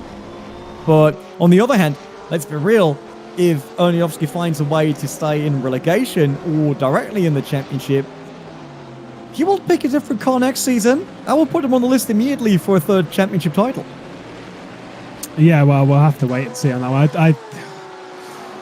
I think for Yovski, I think he's done with this. I think there are a few drivers as well down the order that are done. There are some drivers, though, that are looking for redemption. They may have to wait until that playoff race to do so. But then that fight for the title is just going to get tighter and tighter. Speaking of tighter and tighter, closing in. Jerne Simicic is closing on Zbigniew Szara, was half a second quicker, or 3 times rather quicker over the previous lap, setting a really good time, T15.009. Not quite the fastest lap of the race, but still closing that gap down was Jerne Simicic. Let's take a look at this slide from Ibrahim Khan on the Ruben Carrera Alves super slow-mo. Now, just to say something, look at the speed there, 210 kilometers an hour, and rescuing it from a fairly large pitch that's going through Bishop. I mean, he is lucky to have saved that. Saw excellent throttle control there as well. And trust me, you need it in these conditions. It is GT Pro for a reason. Yeah, definitely. And Ibrahim Khan doing a great job there saving the car. Unfortunately, that cost him a bit of time. So he's not with this fighting group right now where Arne Schönfeld is looking at the 2 cars in front, including the Porsche of Payer Pav. We got it from Ibrahim's perspective, I think. Let's see, it's 11th. Yep, there we go. Wow, look at how quick he was on the counter when the car was starting pedaling into the other direction. Really good movement there. Awesome job. And didn't go off the track either. We actually haven't spoken about this before when it comes to track limits around here, because in these wet conditions, not normally something we'd necessarily focus on, but it is quite easy to pick up track excursions, particularly around this part of the circuit. If you run wide here and up and over that curb, which we have seen a few times, you will get a track cut for that, which obviously can build up to a potential drive-through penalty later in the race. But yeah, didn't even miss that. So quality driving there, as we did see how close Jerne Simicic was to Zbigniew Szara. A view we have seen a few times this race, that looking backwards from Alex Siebel. Michi Hoyer closed in on him. Kasper Stolz is still not able to get through. So Siebel's pace continuing to drop off as he is actually getting slower and slower and really dropping into the clutch. It was half a second a lap slower on the previous rotation of the circuit than Michi Hoyer. Arne Schönfeld with Jan van der Heyde. These two have been close a few times this season. The two 720S runners battling it out now for 6th place. I don't know about you, I think Jan van der Heyde's pace is starting to drop off a little bit here. Arne Schönfeld, the Belgian, very much closing in. It's interesting to see now how everything changed. Szara got a lot slower by now, or Simicic a lot faster, however you want to see it, because that was 1.6 seconds of a gap just 2 laps ago, something around that, maybe 3 laps. And now Simicic is in attack distance. And the same for Jan van der Heyde. They're just losing pace. So it will be interesting to see how it changes now in the last 12 minutes that we still have to go here. We see we've got 3 Janowski, Terzic, and Turka Hakkinen. Turka Hakkinen, obviously, after the crash with Erhan Yovski, also out of the race. But there will be a battle for the lead. I'm absolutely sure about that. Jerne Simicic will be able to close that gap. I believe in the Burst Esports driver. And the other big fight that I'm still looking forward to is seeing if Kasper Stolz finally finds a way around Michi Hoyer. Yeah, I think it's kind of one of those things that when going through the stats sheets before the season and working out things about certain drivers, the likes of Jerne Simicic and Yuri Kasdorp are the ones that surprise me more so than anything else. I think Kasdorp's got 6 or 7 podiums to his name. Jerne Simicic has 7 podiums to his name, joint between seconds and thirds. Plenty, 3 of which this season, 2 in the first season, 2 in the season before, and now currently driving around looking for yet another podium. But not only that, his first race win, Yuri Kasdorp as well, not with a race win in the series. It really genuinely baffles me that these drivers haven't won a race at this level. It shows how competitive it is. Yeah, definitely. And we saw the first 2 seasons. They were crazy. Third one is amazing as well. So is this beautiful shot once again here in slow motion for Plus Esports R8. Sliding through turn 1. Shara now down to half a second and even less between him and First Esports driver Johnny Simoncic. You said it, he got a lot of experience, he got a lot of good finishes to his name. Can he add a win here at Sebring? Well, surprisingly, we got Kevin Siggy on the camera. We didn't saw him very often today. Same, by the way, for Luca Diamelli, who's in 12th right now, doing a very good job there for HM Engineering. Close to the top 10, but this is Ferry Stanley in the Ferrari 488, looking at Kevin Siggy and the BMWs. Just not strong when it comes to wet racing in Sebring, that's for sure. Yeah, we expect the BMWs to do pretty poorly. The Ferrari of Ferris Stanley did well in race 1, worked his way up the order to 11th position. Obviously, race 2, the feature race here has not gone his way as he's dropped down the order. Back with the battle for Siebel, Hoyer and Stolzer. By the way, just going through the stats a little bit here, just to find out what's been going on with Zbigniew Szara. Fun fact about him, he has been in all of the seasons so far. You said before that obviously, we spoke about this a little bit before, has been in both of the relegation playoff races to stay in GT Pro and have come out successfully in that scenario, looking to avoid that entire scenario this season, as is his teammate Peo Pev at present. When it comes to his results in the series, Zbigniew Szara has only ever had one top 10 finish prior to this evening's race, and that was at Spa last season in the feature race. So you can do your maths. He's never started from a reverse grid pole or anywhere, in the sense he's never even been reversed until today. 10th place, reversed up to the pole, and now looking to get his third top 10.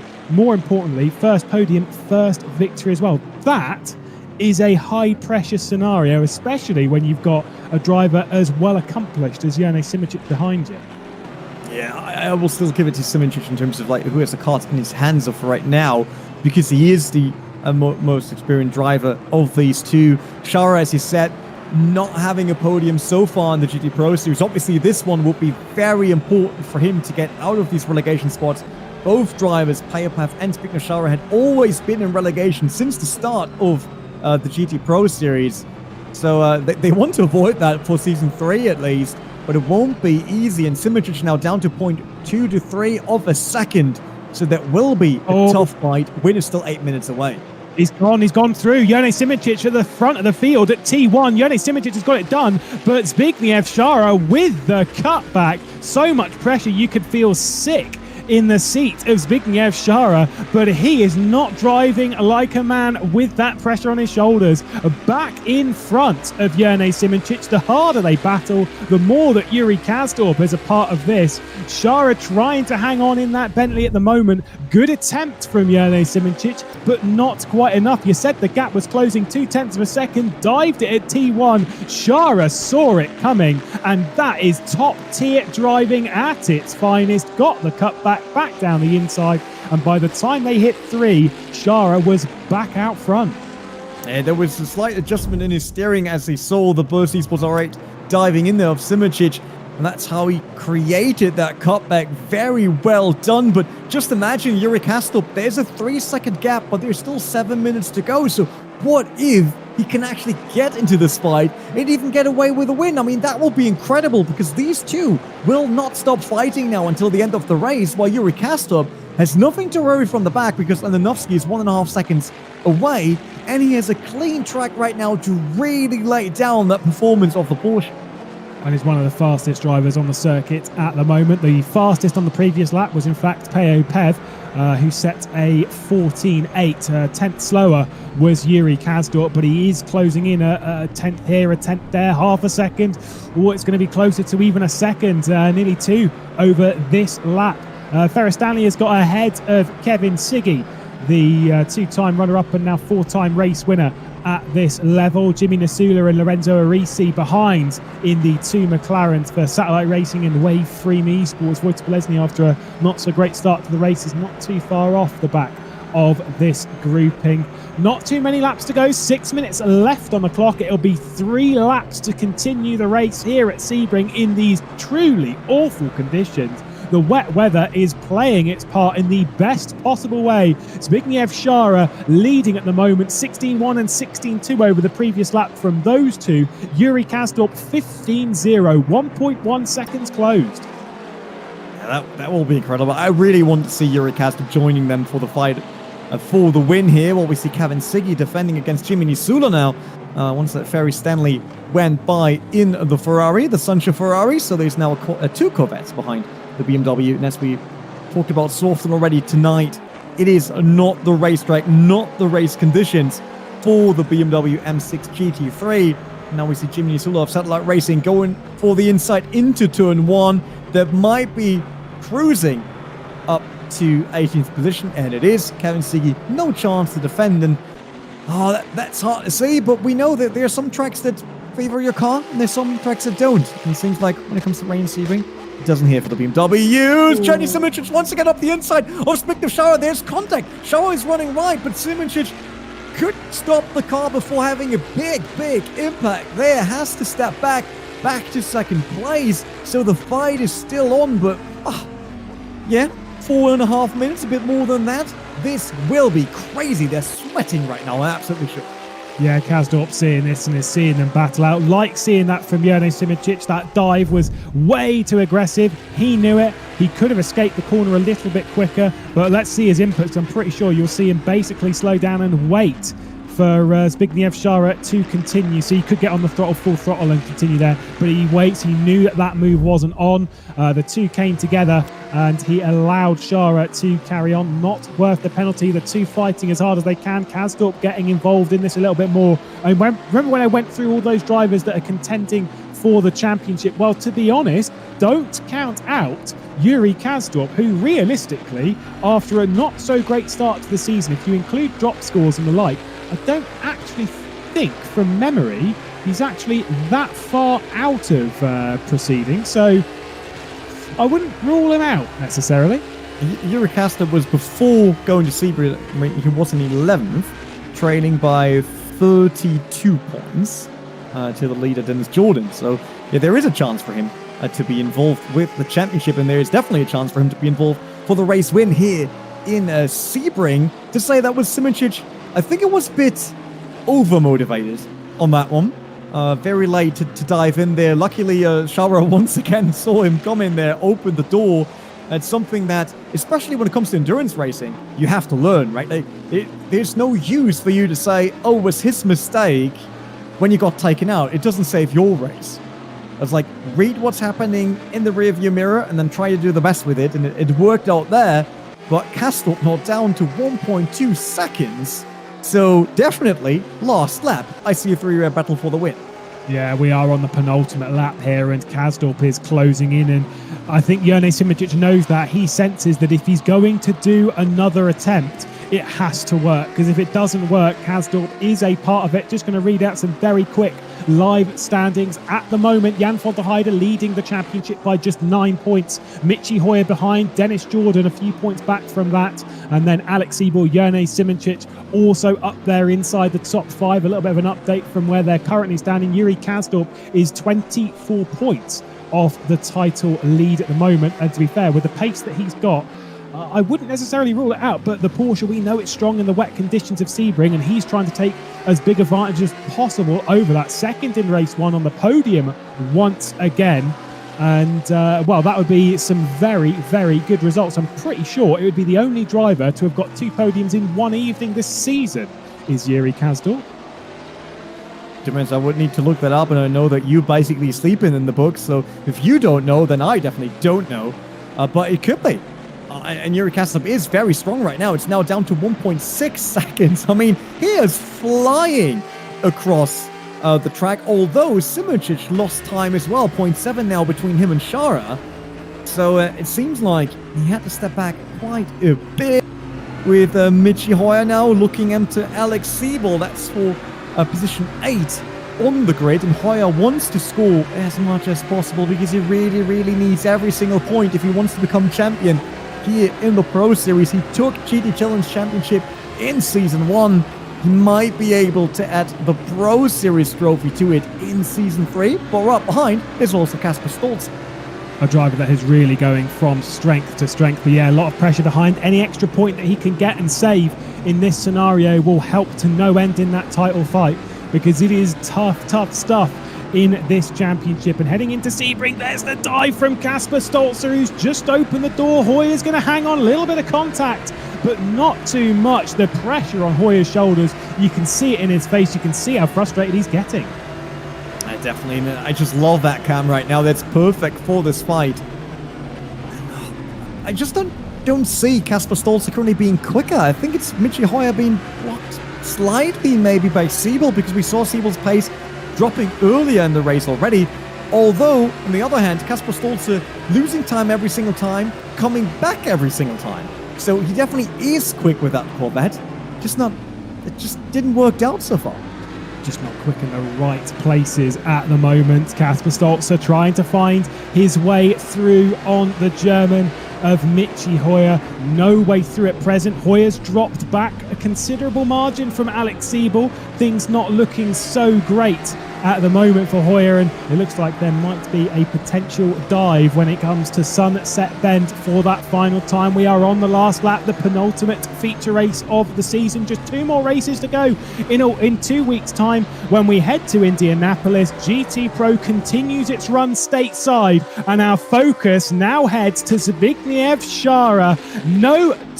Only one top 10 coming into this evening. Got a top 10 earlier, no podiums to his name. Let's move that one aside for yet another new race winner. Szara on top as Butler Powell Motorsport take control of Sebring. Jerne Simoncic behind, and Yuri Kasdorp, the only driver this season to take 2 podiums in one evening. Andonovski and Pev behind, and this tight battle pack will see Michi Hoyer just grab onto 9th and Kasper Stolzer 10th, but Szara on top finally. And Simoncic denied once again his 8th podium, but not good enough. Still zeros on the victories. Yeah, he deserves the victory in this championship, and I'm not sure if you can do it in Indianapolis, but he deserves one, and there will be a time where we see his name on top. But this time, it's Szara, and as you said, there was no top 10 finish so far for him. And now a first race, a win. That's a double for Butler Powell Motorsport tonight, but it's also a very important race for Yuri Kasdorp with the double podium and big points for him towards getting into the top 10 in the championship, maybe even into the top 5. Big points for a lot of drivers up there. Jerne Simoncic as well, right up into the championship fight, along with the likes of Jan van der Heyde, Michi Hoyer as well, Alex Siebel. Dennis Jordan had a bit of a disappointing race. Your order on the screen at the moment provisionally sees that podium of Szara, Simoncic and Kasdorp, Antonovsky and Pev 4th and 5th, with van der Heyde, Sean Fleet, Alex Siebel, Michi Hoyer and Kasper Stolzer. Saw them lot all battling out towards the back end of the top 10. Behind this, we'll see some of the other names. Ibrahim Khan was fighting up towards that order. We have lost it from the screen there. There we go. Ibrahim Khan, 11th position, with Luca D'Amelio and Jordi Spears worked his way up the order in that race after a not so good time in race 1, having his teammate spun across his nose at turn 1. Obviously, those two both worked up the order. Dennis Jordan, after earlier issues and being spun out from Jan van der Heyde, 14th position. Wonder what will happen with that scenario. Risto Capit, 15th place. Then we've got the BMW of Nikodem Vishnevsky, who had such a good record here. Well, that has ended now. 16th position ahead of Ferris Stanley, Lorenzo Risi, Jimmy Nasula, and Wojciech Polesny. We saw Kevin Siggy was up there inside the top 20 at some point in that race. Well, you can see it clearly did not end that way, as he was dropped to 21st. Jonas Rivio, Jakub Brzezinski, and Nuno Pinto round out the order. We saw some issues for Nuno Pinto in the early stages. I think he picked slick tyres when it was wet on that formation lap. The retirements, Peter Berliak, Kevin Rotting, Turka Hakkinen down the order. Of course, Hakkinen came to contact with Erhan Yovsky. That caused Erhan Yovsky's retirement as he pulled the plug for the race. Alan Terzic had a double downshift on what I've been told is a new wheel rim for him. Accidentally pulled the gears twice and the engine went pop and then sounded no more. 28th and a retirement to his race in the penultimate feature race of the season. Just 2 more races to go. Yeah, very sad that we didn't saw Kevin Rotting really in action today. I thought he would have been quick here at Sebring, especially with that McLaren, but didn't happen. That's very unfortunate. Although I absolutely love Sebring because it now means that the fight for the championship is even more open than it was before. So many people that were further down in the top 10 score big. We still had proper scores from the one in the top 5, so it's not like they're all of a sudden out of the championship race, but it just means that when we go to Indianapolis, every single position will count. Yeah, it's going to be a tight fight because it's not just like in the previous couple of seasons where we've either seen Erhan Yovski running away with it or we've seen him in a tight fight with just one or two other drivers. In this sense, where we're headed now, we have got a multiple driver. I don't even know how many it is. I think it's about 5 drivers, probably even 6 if you throw Yuri Kasdorp and that lot in there as well. A tight fight at the moment that I believe sees Jan van der Heyde topping it by 9 points ahead of Michi Hoyer. Some important points have been scored this evening, not only at the top but also at the bottom of the standings. Some drivers escaping relegation and other drivers being dropped right into it. Of course, I know you'll be proud, your boys both taking race victories at this round. They were down there in the championship order, have now moved potentially into an escaping position of that bottom 20, but that is probably going to be just as tightly fought as that towards the front of the field. Yeah, I think besides like 2 or 3 drivers that will drop out of GT Pro Series for sure, anything else is still up. Like, I don't know who's going to relegation. I really don't know who will win the championship this season. So a perfect situation to go to Indianapolis for the last 2 races, and it's also a perfect situation now at the end of the feature race to actually look over to Heyde Millwood and figure out who won a Fanatec steering wheel in the Fanatec Fan Attack this time, and who got some nice DLC codes or rFactor 2 game codes. Aiden, who is it? Yes, I'm just looking at the standings as well and just seeing everything that's going on. We're gonna have to be patient and wait for the next round, but indeed do have the winners to give to you. The McLaren Rim winner, try saying that 3 times fast, is Bosco Loves You, and I love you too, Bosco. And the DLC winners are Junior Terry and Sandrino, so congratulations to you 3. And if you've missed out, there's always Indianapolis in a couple of weeks time, your last opportunity to win some goodies from Studio 397 and our friends at Fanatec. So all good stuff. Can't wait for Indianapolis. Indianapolis, the big next step in the championship. The very last round, it's always 6 rounds in the rFactor 2 GT Pro Series powered by Traction.gg. So another 2 races, a sprint and a feature race. Looking at today's race though, guys, what was the best fight we saw? Like, it's really hard for me because I have to say Simoncic against Charo was great. Because I think we saw great respect between the drivers, even with Simoncic being that one time a bit late and actually going in, but they both made sure that it worked out for everyone. But then I also remember Kasper Stolz against Michi Hoyer, which was amazing to watch. So what were your favorite moments?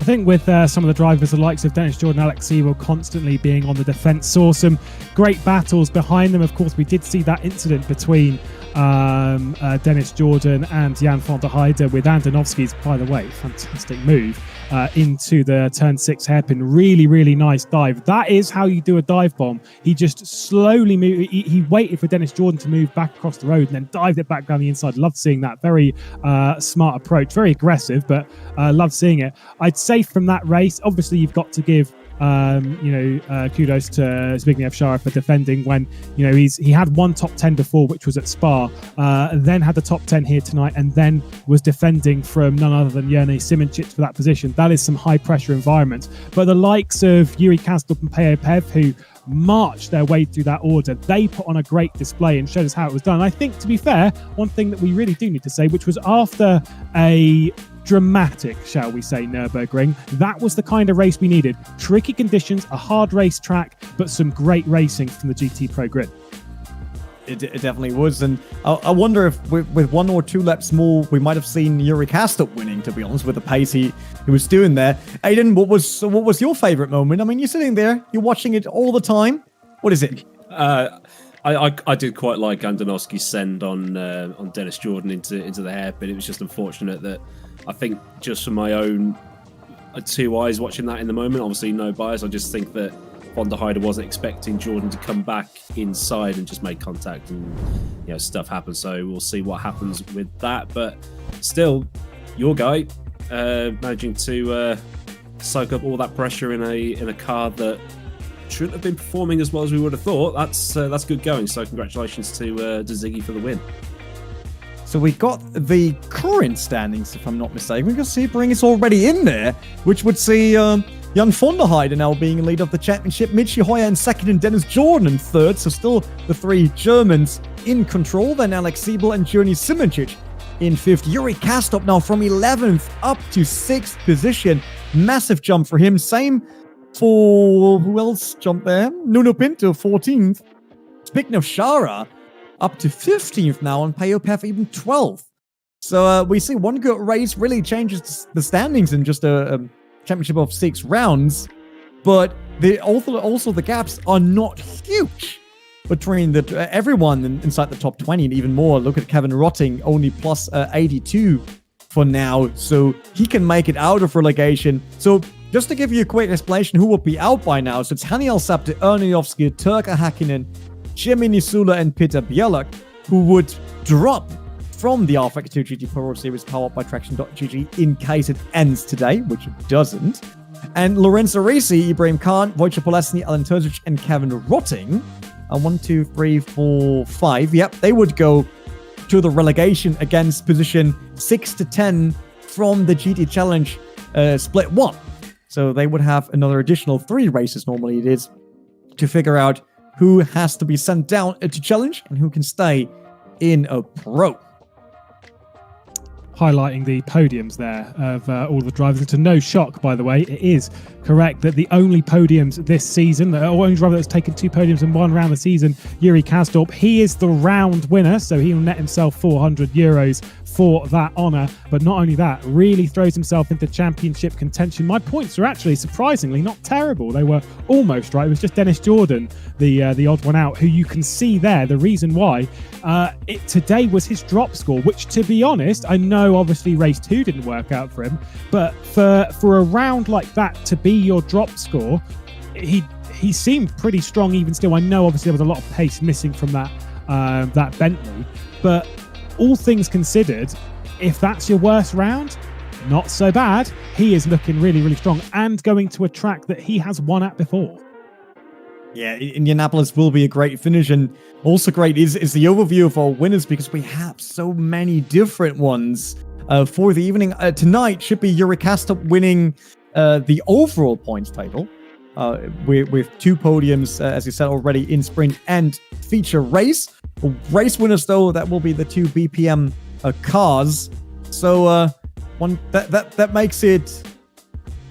makes it 10 by now, which means we might even go for 12 different winners at the end of the season in 12 different races.